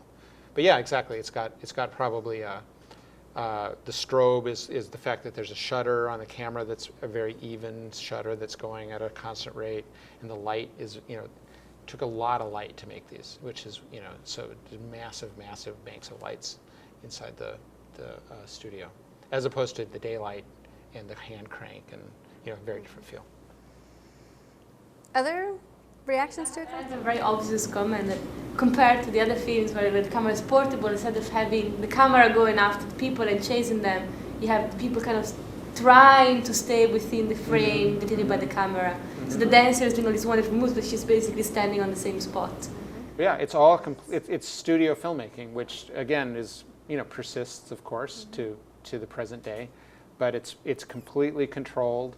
It's a completely sort of artificial environment, and they're told where to stand, what to do.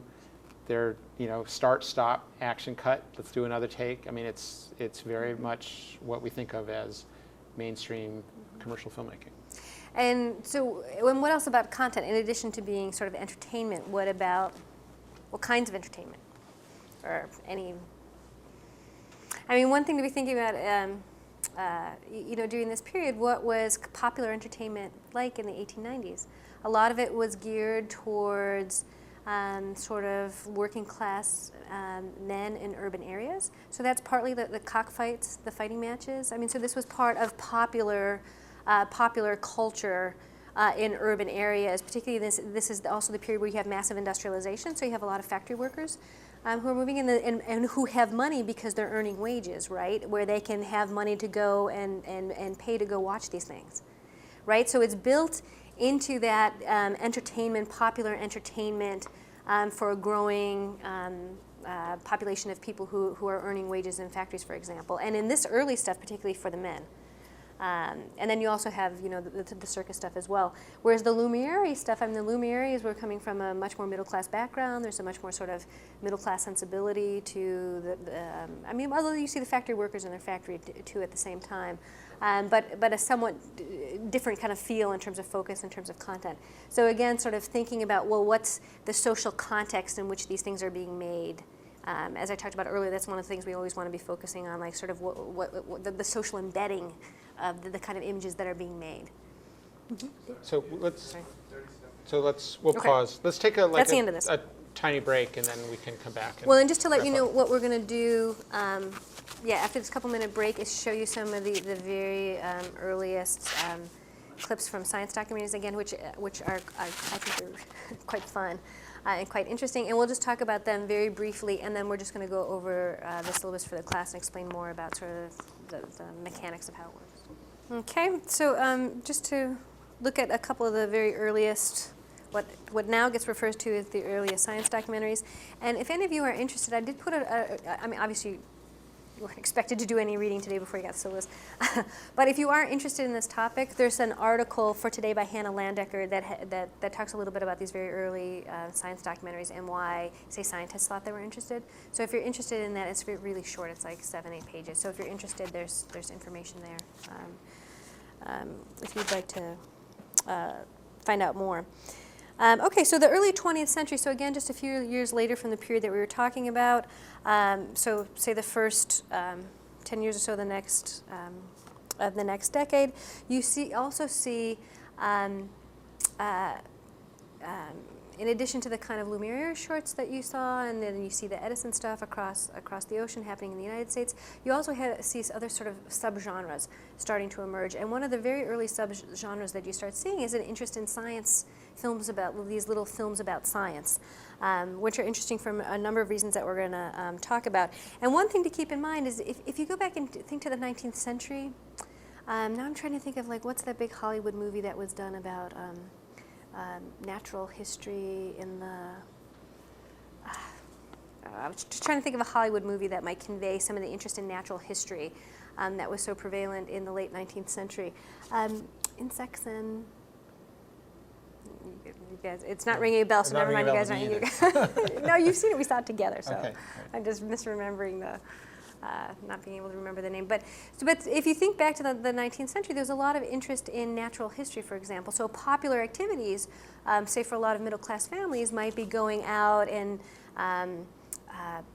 finding various insects and making displays and sort of pinning them down and doing natural history drawings of birds and other kinds of wildlife, for example. So there was a lot of interest in natural history in the late 19th century, and that being part of sort of a broader popular interest in science that was quite prevalent during this time period, the late 19th century into the early 20th century. So there's a lot of popular interest in science, and the natural history model being one strong piece of that.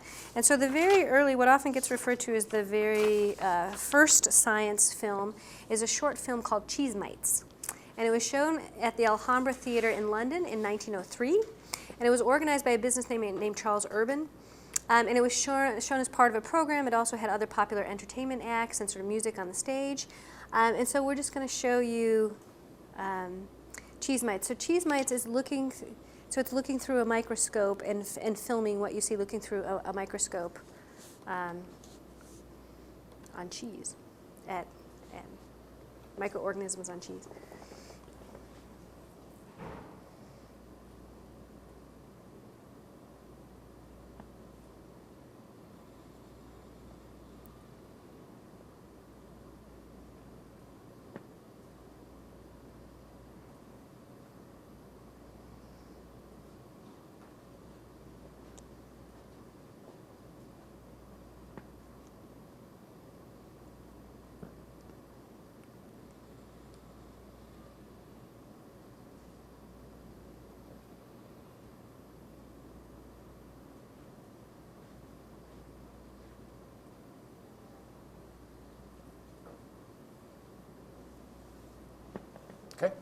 Okay, so this so here's some of this very early film footage of these microorganisms on cheese, and then sort of when it was shown in its theater form, eventually they added a little piece at the beginning of it where you see a man, kind of dressed in formal, sitting down to eat his lunch, and he's going to have some Stilton cheese, and he looks down at the Stilton cheese, and then you kind of look through the eye of a microscope, and you see all these microorganisms on the cheese, and he's like aghast at that's what's on his cheese. So the idea like to get the audiences sort of excited about thinking about these microorganisms. So any reactions to this? Anything that you guys thought was interesting? When it was shown in theaters, it would have been played.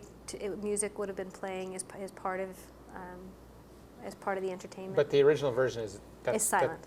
And that's what we saw it in its entirety. I mean, it's just a shot through a microscope. Yeah. How long was the original one? Was incredibly long. No, was it. That's Just a a couple of minutes. Whatever they had on a short reel of film and. Yeah. No. I mean, who knows how long it took them to make it and how many outtakes there were? Probably a lot. Probably a lot. I mean, to me, it's interesting because it's the equivalent of, the IMAX movie of nature film of today or the Discovery Channel. I mean, it's about taking the audience somewhere completely new and outside of their experience in the natural world and revealing something previously unknown. So it seems relatively crude, but it's fulfilling the same function, and I think audiences went crazy. They loved it. It was a huge hit. Well, and that was the question that I was going to ask you. I mean, why do you think they would have found? I mean, why would this have been so interesting in the time period? Perspective, but also sometimes you can't see to yourself. But like if you notice a lot of the other films, like they kind of show the whole, like from head to toe of the subjects, versus this one is like very. Yeah, and actually, I mean, so again, the kind of excitement around film technology during this period, because it's like, wow, it's like this whole new way of seeing the world. And one of the things that was really exciting here, and this was not only exciting for popular audiences, this was also exciting for scientists, was the fact that you could see things, I mean, through a microscope, you could see things on a really small scale, but here you could see them moving on a really small scale. And what Hannah Landecker argues in her article about this is that this was really exciting for scientists. Also at the time, like being able to see things in this way, because for them it really emphasized the power of process, or the fact that things were always in motion, they were always moving. And she talks about how at the time it was talked about, well, you know, if you had a lot of, you know, in science textbooks you might have a lot of drawings of biological organisms, for example, but they were static drawings. And even if you had photographs, the photographs were static. So you might be talking about something like reproduction of, you know, microorganisms or whatever it might be, but and obviously you know that that's a process, but it doesn't really hit you over the head in the same kind of way as when you see organisms actually moving all the time. And so according to her, that this was something that was a real revelation for science at the time, about like, oh wow, things are always in motion, they're always moving.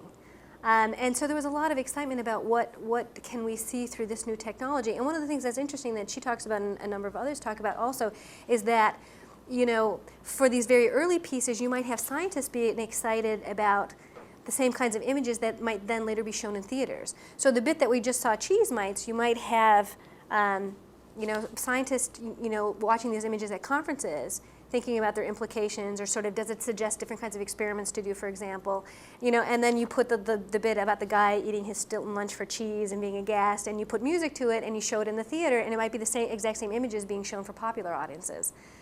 Which is quite interesting. But to show you a few more of the early ones and what people were interested in, we'll show you a few more. Do you want to see it with sound or without? You know, it has that kind of narrative. Because we don't have just the images without No, any. We have all the people stuff in between. Should we do it without sound? Let's do it without sound. The problem is then, you know, it makes. Okay, then do it with the sound. Then that's fine. So this is a little documentary put together by New Scientist. In August 1903, this film made its debut at the Alhambra Theatre in London. It stars a cheese mites crawling through a piece of Stilton, but on the big screen they look more like eight-legged aliens. It was an instant hit and marked the beginning of science and nature filmmaking. The original film is just a minute long, and it just shows cheese mites shot down a microscope. There has been a story put about that the cheese manufacturers complained about the cheese mites film. Cheese Mites was produced by Francis Martin Duncan, an amateur natural historian who'd previously published books on how to take photos through microscopes. Another nature enthusiast called Percy Smith followed in his footsteps and made a film called The Birth of a Flower in 1910. Percy Smith at the time was working as a clerk in the Board of Education, and he fixed up a special filming setup in his bathroom. He could darken the room, and he made a gimcrack device made up of a seesaw with two old tin cans. The tin cans slowly filled up with water, and when it reached the bottom, clunk, it fired the shutter of the camera. And using this extraordinary homemade piece of apparatus, Percy Smith made the very beautiful film, Birth of a Flower. Since film reels were only 1 minute long, filmmakers were limited to making short films. But these were shown alongside other music hall variety acts that were typical at the time. People went to the theatre simply to be amazed, and that's just how they reacted to Smith's next film of a juggling fly. The acrobatic fly was a bit of a close-up filming rather than shot through a microscope. And what Percy did was to tie the fly down with a tiny piece of silk thread, and then just pass small objects to the fly. It looked as though the fly was juggling, and that's what the public saw. But in actual fact, Percy came to the conclusion that the fly was just doing what came naturally to it, i.e. trying to walk. So when he gave the fly a little ball made of pith, for example, then the fly walked and the ball went round. And in the best shot in the film, there's a ball with a fly underneath and another fly walking on top. Spectacular. People loved it. It soon became clear that the public loved nature films, and the trend wasn't limited to Britain. In America, Okay, Thomas Edison was yeah. also experimenting with short science. That's enough. So. So reactions, Who says science comments? isn't entertaining, right? Reactions, comments? Interesting ethic of documentary making. You tie your fly with a rope and you don't tell anything to the audience. Nobody cares. Now we wouldn't be able to do the same, right? Think You about rely on it. the cockfighting film, Yeah. that Thomas Edison made, yeah. So again, at this period before this, a distinction between fiction and documentary film, that distinction doesn't really solidify until around 1930, although certainly there's more debate about different kinds of genres before then. But here, yeah, kind of a blending of genres, and again, sort of the science film and the entertainment film, and not necessarily at this point there being a strong distinction. I mean, well, certainly, the fly with the little mud balls. I don't know how many scientists were watching that, but with cheese mites, they might be, for example. Right? So again, not a really strong distinction. And the time-lapse photography, that's another one. I mean, back to this question of sort of what would have been exciting at the time. How can you see the world differently or in a new way or through new eyes using this kind of technology? And this is actually a lot of what Hannah Landecker focuses on, was that, this early use of time-lapse photography where, you would take a little bit maybe every 7 minutes, right? And through doing that, you get a new sense of development of plants, for example, right? Because if you're just watching it with the naked eye, just observing with the naked eye, you're going to fall asleep before you really watch much happening, and it's hard for people to concentrate and pay attention for that long. But if you use time-lapse photography, right, you get this appreciation for like, oh wow, here's the process, here's the movement, this is how it goes. And again, placing more emphasis on movement and motion and process. Sort of getting scientists excited about thinking about it in those kinds of terms. So again, the power of cinema cameras to get people thinking about the world in new kinds of ways, whether it's through entertainment or whether it's through science or whatever it might be. Other kinds of reactions to this stuff? It's cool though, it's still kind of surprising to me as far as like what the flies and like back then it was interesting, it's still today. Yeah, it really travels, right? It carries well. Yeah. But it's still like wow. Especially the double shot, the two flies. Yeah. Yeah. Any other reactions, thoughts on this? So just, so what did some of these early films then bring together? The popular interest in science and natural history, along with the interest in science at the same time. So bringing together both, sort of in the same domain or space. The interest in spectacle. So this is part of what Chris was talking about earlier. Again, these exciting new ways of seeing the world associated with cameras and what they could do, and then also just this sense of spectacle through that. And popular entertainment, as we talked about, music acts, vaudeville, popular entertainment. So all of these coming together here, and again, as Chris mentioned, we do see, it's not completely foreign that we do see this again, like, the big science IMAX films, right? Where it's about the spectacle of seeing things in this way because they're so huge, right? And you want to sort of feel the power of it, and it's sort of presented to the audience as like, that this is about science and that this is at least somewhat educational and good for kids, but it's also very much entertainment. And so again, where's the boundary between entertainment and science and spectacle and sort of, looking at the world in new scientific ways or whatever it might be. So the point of seeing these early science films, then, a couple things we want to emphasize. Number one is that science films were there from the very beginning of cinema. Right? So science films were there from the start. That these films were always in conversation with other forms of entertainment and popular culture. Right? So now it might be in conversation with Hollywood, for example. Back then it was in conversation with vaudeville, music shows, whatever it might be. But that there was always some kind of dialogue back and forth. And again, this ongoing both link and tension between science films as a form of education and science films as a form of entertainment. Sort of, and where, do you draw a boundary? Is there a boundary? Once a boundary starts to be differentiated, where's the appropriate boundary or not? And that's the end of my bit on that. Any further thoughts, reactions to these early films? Have you guys ever seen any of these before, from this time period? No? I don't know. It's cool. I think they're cool. Yeah. Yeah, they're very cool. That Especially the Lumiere shorts. Yeah. And the juggling fly. Yeah. Anyway, and there, you can find, if you're interested, you can find more stuff online. And we also have one thing that you should, that in the DV Lab office, we also have the DVDs of stuff that we're showing and others that you can borrow. A lot of them, there's 3 copies of things if multiple students want to borrow stuff. This one we only have 1, but if you're interested in borrowing, you can also sign them out with Dave if you're interested in watching more. But unless you guys have any further thoughts, comments on this, we'll go right to talking about the logistics of things and looking at the syllabus. Okay. And Dave, feel free to throw in any thoughts if you think of anything. Okay, so what big things? We already talked about how the class is divided up into Wednesday, Friday. And how, again, that we've tried to, we don't want things to seem, we know there's a lot of material, but we don't want things to seem, we want things to seem relatively contained, and that, it's not, we don't want it to be too much for people. So again, that we tried very hard to have the articles that you're going to read be quite short and concise. There's one short paper. It's quite short. It's early on. And the reason why we did that is because towards the beginning, you're going to be doing less production work as you just sort of learn how to use the camera and learn how to use sound. And so we do the paper early on, and then later the focus is more on the visual end of things. And we do want people to do a final project. And the idea, again, is linking together thinking about documentary filmmaking as a process and science as a process. So we want to encourage people to find some kind of topic that's broadly related to science and engineering, but can be very loose. I mean, come up with what you will, but at least that's somewhat the idea, and particularly because we're at MIT, there's a wealth of topics around.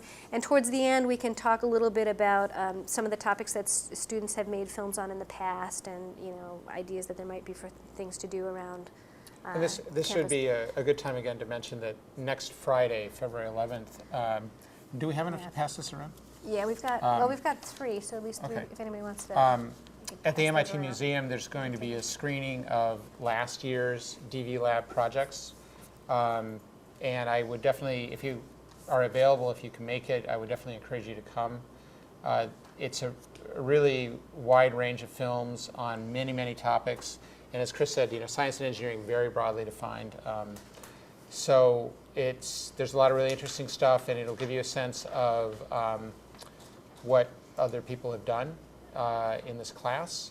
Everybody last year came in with basically no experience at all, and they produced some really, really interesting work.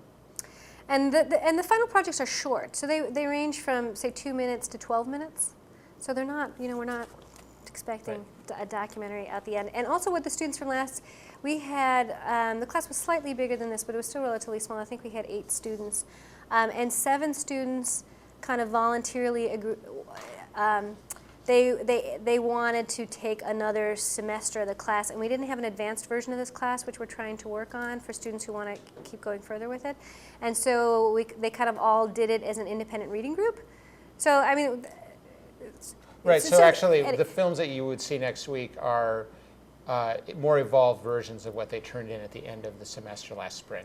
They spent another semester working on them, kind of at a less intensive level, but they did do a lot more editing, in some cases more shooting. Through a second semester. But it was nice to know that nearly every single student who took the class was sort of so interested and excited in the topic that they chose to take a whole other semester, working on it less because it was fun. level, but yeah. Anyway. And they did a lot of really fun work. So. And just a couple, just mention, since we're on this, we might as well mention right now some of the topics that they did.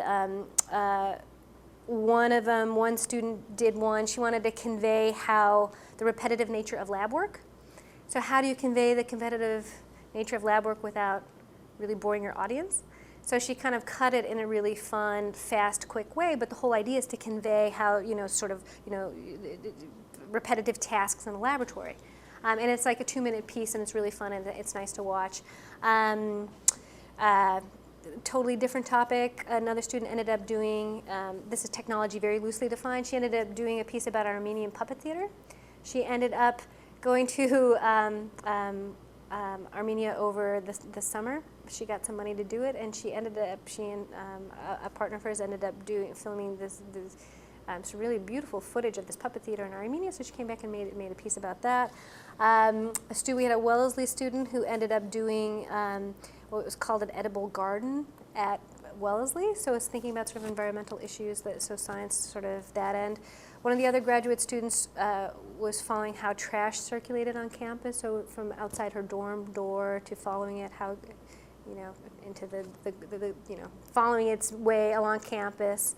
And I'm not even sure where she ended it because she's still finishing it up quickly before the screening next week. So, Tom, do you want to describe Tom's about?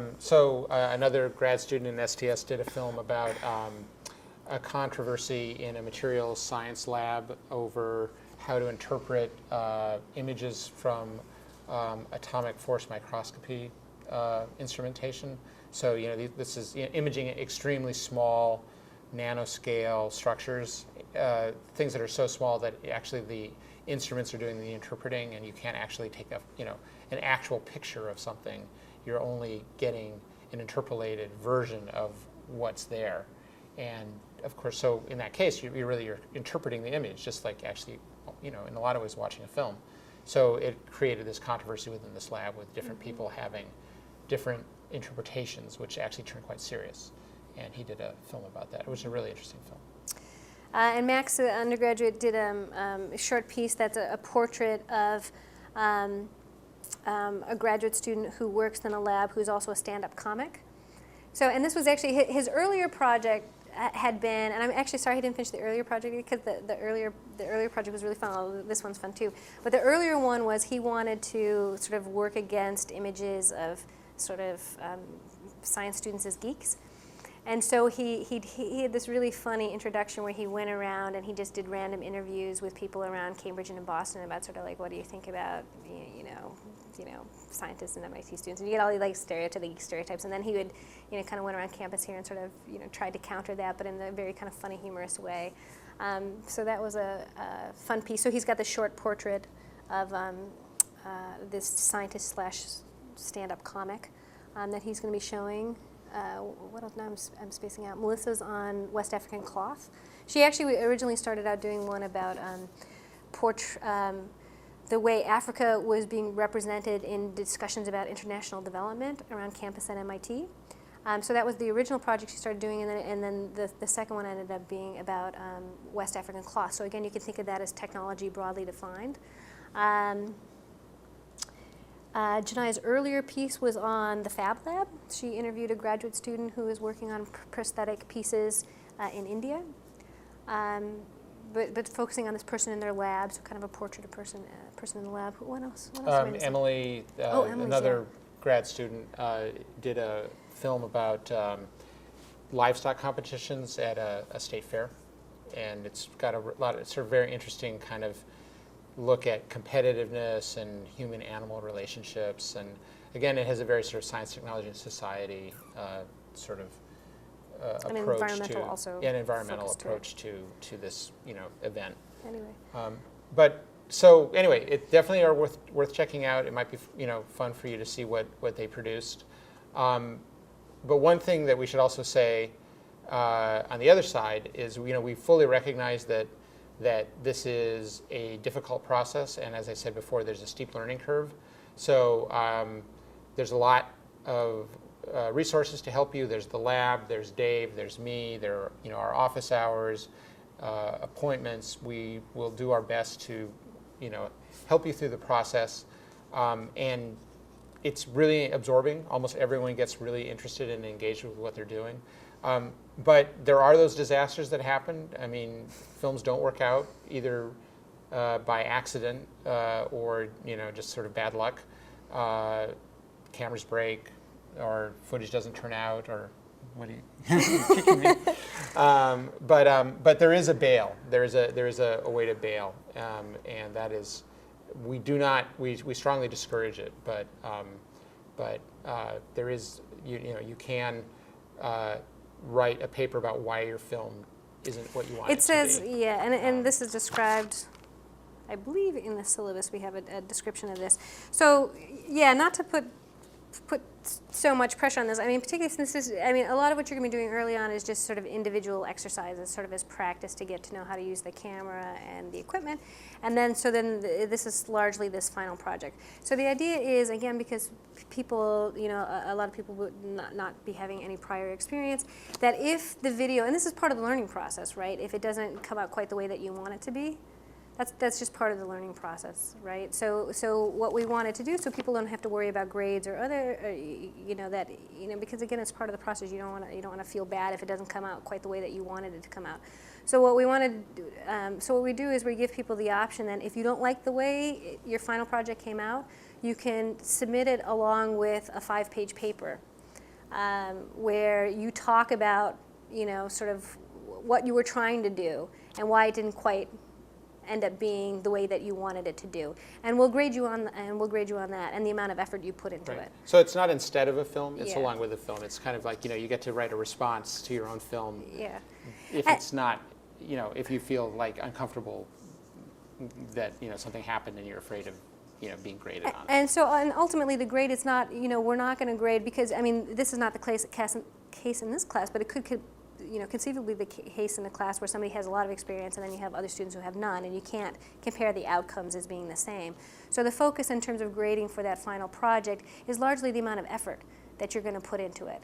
So again, you know, it's all part of a learning process, and we don't expect things to be perfect coming out at the end. So don't freak out about that. And you're going to be graded on the amount of effort that you put into trying to put your piece together. Dave? One thing I would encourage you guys to do is to get to know each other, like exchange numbers or contact info, just because a lot of these projects it really helps to have an extra set of hands. You guys are all going through the same thing, so. And I think we'll actually formalize that. I mean, obviously, if people have concerns about, you know, sharing their email, that's fine. You can opt out, but we will, I think, probably even on Friday, create a mailing list and have everyone else's email address, because you'll all be in a situation where you'll need somebody to help you do sound or help you, you know, carry the equipment to a taxi or shoot something, and those favors get returned. Again, what happens with these classes is that you become a small community of filmmakers, and you work together, you end up supporting each other, and it's a very important part of the process. And those kinds of things, though, will be more like the second half of the class when you're working on your final project, where, again, the first half of the class is more sort of these smaller exercises. If you look at the syllabus, you'll see that really the last 5 or 6 weeks, it really starts to be all about the final project. And a lot of the reading drops away, and a lot of the exercises stop, and you're really given a lot of time to develop, conceptualize, and shoot and edit your project. And it starts fairly early. You know, we have a formal process where you think about your ideas, you present your ideas, you develop your ideas, and then you begin to create them. So to talk a bit about equipment, and I'm sure Dave's going to have more to add to this. So basically what we have 6 camera packages. So we have 6 high-def cameras, or maybe, I don't know, maybe you want to talk about this. I don't know if I should go on. We have 6 tripods. We've got 6 sets of sound equipment. There's 2 nice big Macs with Final Cut Pro in there, and again, there's all the Macintosh editing computers in the new media center. So the information on all that's in there. So that's the equipment that we have available for you guys to use. Sorry? Oh, that's right. 2 flex fills. Yes. For a bit later, and so bit by bit, again, we're not expecting any background knowledge. So on Friday, the first lab is just going to be the basics of like how you shoot the camera. I mean, just, you know, starting completely at the basics. This is how you set up a tripod. This is how you work the camera. The next class will be the very basics of doing some sound. So, you know, it just starts out bit by bit. And we do have optional readings, and again, they're completely optional. But if anybody's interested, say if we're doing sound that week and you want to know more about sound, there's a book that's a reference book. It's one of the we have a copy of it in the DV lab, so you can access it that way. But I would encourage you to have a copy of it so you have it around. But we'll have, recommended chapters, for example, from the this one, the Filmmaker's Handbook, that can tell you a little bit more background on sound. So you're not meant to actually read those things. I mean, you're meant to use them as references, right? So use them when you need to use them. And there's also a reference book on editing. So just know that you have those resources there. And if you are interested and you do want to do a little reading on, sound or whatever it is that strikes your fancy, you know where to go look for it. But I imagine most students will probably just use it as references when you need it. But it's nice to have them around. The editing book, in particular, it's a very good book. It's essentially a software manual for Final Cut Pro. And I would strongly recommend that you buy it or get access to it in some way. I mean, there's also a lot of online material, but a lot of editing is learning how to edit and think like an editor, but there's also a whole level of software training that we will spend some time on here, but honestly not enough, just because we don't have enough time to do it. So there will, you will definitely want to seek out other resources for editing. And again, that includes Dave, that includes me, that includes this manual, or online resources. And there is also a copy of that book also. Just give them a website. I heard that, Oh. well, you got that email that Yeah. MIT students have free access to the online tutorials. Right. Lynda.com. It's lynda.com. Okay. Right. It's a great. lynda.com. It's a great resource, and yeah, MIT just cut a deal that allows MIT students to get free access. Mm-hmm. But again, that's a resource you're not expected to do. I mean, this is if you decide you're interested in this stuff and you're excited and you want to put the extra time into doing it. All those resources are there. So that's one thing that is really exciting about being able to do this class, and we're very grateful for the support we've gotten in doing it, is because there's a lot of resources here for a very small group of people. So, you've got all this equipment and you've got 3 people. And just lots of resources that you're able to take advantage of if you really, and people will do this to different levels. I mean, some people will just sort of, some people will get really excited about it and want to do it more, and you've got the resources if you want to do it, and other people will not have the time to be able to do that, and you're not expected to do that. But these are just the resources that you have in case you want to take advantage of them. So that's that. But other things about the equipment, one thing about the hard drives also, everybody's going to get a hard drive to put once you start getting material, you're going to store it on this hard drive. They're really delicate, and we've had issues with some of them smoking and bad things happening to them. And because they're really not meant to be, they're delicate, they're not really meant to be carted around. But on the other hand, you have to bring them to class. So just be careful with them, like, if you have to put them in your backpack, wrap them in something, or just try to do what you can. They will come in a box. You'll have a box, but it's a little Try to be as unwieldy gentle stuff. with them as possible, because you don't want to end up in a situation where something happens to the drive and you lose all your And just to be clear, material. you'll have the use of it for the semester, but you'll have to turn it in at the end of the semester. So Yes. you'll want Not to think about permanently. Ways of They're not backing up gifts. your project, or at least the final version, on a data disk or another hard drive or whatever. But you do not have to buy your own hard drive in order to be in this class. We give you a hard drive. And also tapes for the cameras. Everybody can get a couple tapes out when you go to shoot stuff. You can get a tape. But if you're using more than sort of 1 or 2, you would be expected to buy the additional tapes, because we don't have enough money in the budget to be able to kind of do endless tape again, supplies. people shoot anywhere from a couple of 1-hour tapes for a project to 15.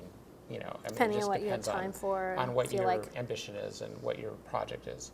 So we can't give unlimited tapes, but we do have a sort of small number that we will provide you, and they're not that expensive. They're only a few dollars a piece. So. And when you go to sign the equipment out in DV Lab, you'll be signing out the equipment through Dave. We do have an insurance policy on the equipment, but it's got a really high deductible. It's like a $1,000 deductible. So obviously, it goes without saying, be really careful with the equipment. I mean, we are covered again with the insurance policy, but be as careful as you can. Don't lend the equipment to other people. I mean, because it's unclear legally whether we would be covered if somebody else who wasn't actively taking the class was using the equipment. Anyway, so just be aware of that with the equipment. Anything else with the equipment, Dave? I think it makes more sense to talk about it when we're actually doing tutorials. Yeah, okay. Yeah, I mean, that's just sort of the broad overview. One other thing, Dave and I will both be setting up our office hours, and to the extent that we can, we'll try to listen to you and your, since there aren't that, since it's a small class, we'll try to sort of set it up at times that work for as many of you as we possibly can accommodate. So there's some flexibility in our schedules. If everybody wants us to come in from 1:30 a.m. to 3:30 a.m. Monday, Wednesday, Friday, that probably won't happen. But to a reasonable degree, we'll try to work with you, and we'll go through all that on Friday. And one thing we didn't actually talk much about the content. We talked about the logistical issues, but in terms of content, so we're starting out with a bit of a chronological. We're continuing a bit chronologically. We started with some of these early films. We're going to next week look at some really interesting ones from the 1920s. We're going to move up to when we get to the 1960s. Again, we have a lot of changing technology. So you start having handheld cameras that also make a big impact in sort of how documentary films can be done. So we're going to be going through a number of different documentary film trends through the 60s, through the 80s, 90s. We're going to try to have it's less of an international perspective than we would like to have if we had more time in the class, but we do try to do some looks internationally. And we're also going to have a guest speaker this semester who does work on documentary filmmaking in India, who's going to be coming to speak. We have a couple classes where we talk about those issues. And then later on, it kind of goes through chronologically, so you get a sense of different schools of documentary filmmaking. And part of the idea with that is then that you get the idea when you go to do your own piece. Here's all the different styles out here. I can pick and choose kind of from what I think is interesting to do. And then later on, we're going to focus more on particular kind of topics, like say nature films or say science fiction, which are just kind of fun to think about and give you another sense again of different kinds of documentary film work that's been done out there related to science and engineering broadly defined. So any questions about any of this? No, and don't be overwhelmed by the syllabus. This came out of a prior class that didn't have production, but it was like 8 years of teaching it. So we've got the syllabus just keeps growing. So, but it's got resources on it, and and there's a lot of again, additional things on the class website just in case people find them they're useful things that have come up and we'll have plenty of time to talk about some of the other sort of nuts and bolts of the class on Friday as well. Yeah, and the lab. So the lab meets in here also on Friday, and again, on Friday we'll just be doing the introduction to the camera. Yep. So. Great. That's well, it. Thanks for coming. Okay. Thank you all for coming. Looking forward to having you.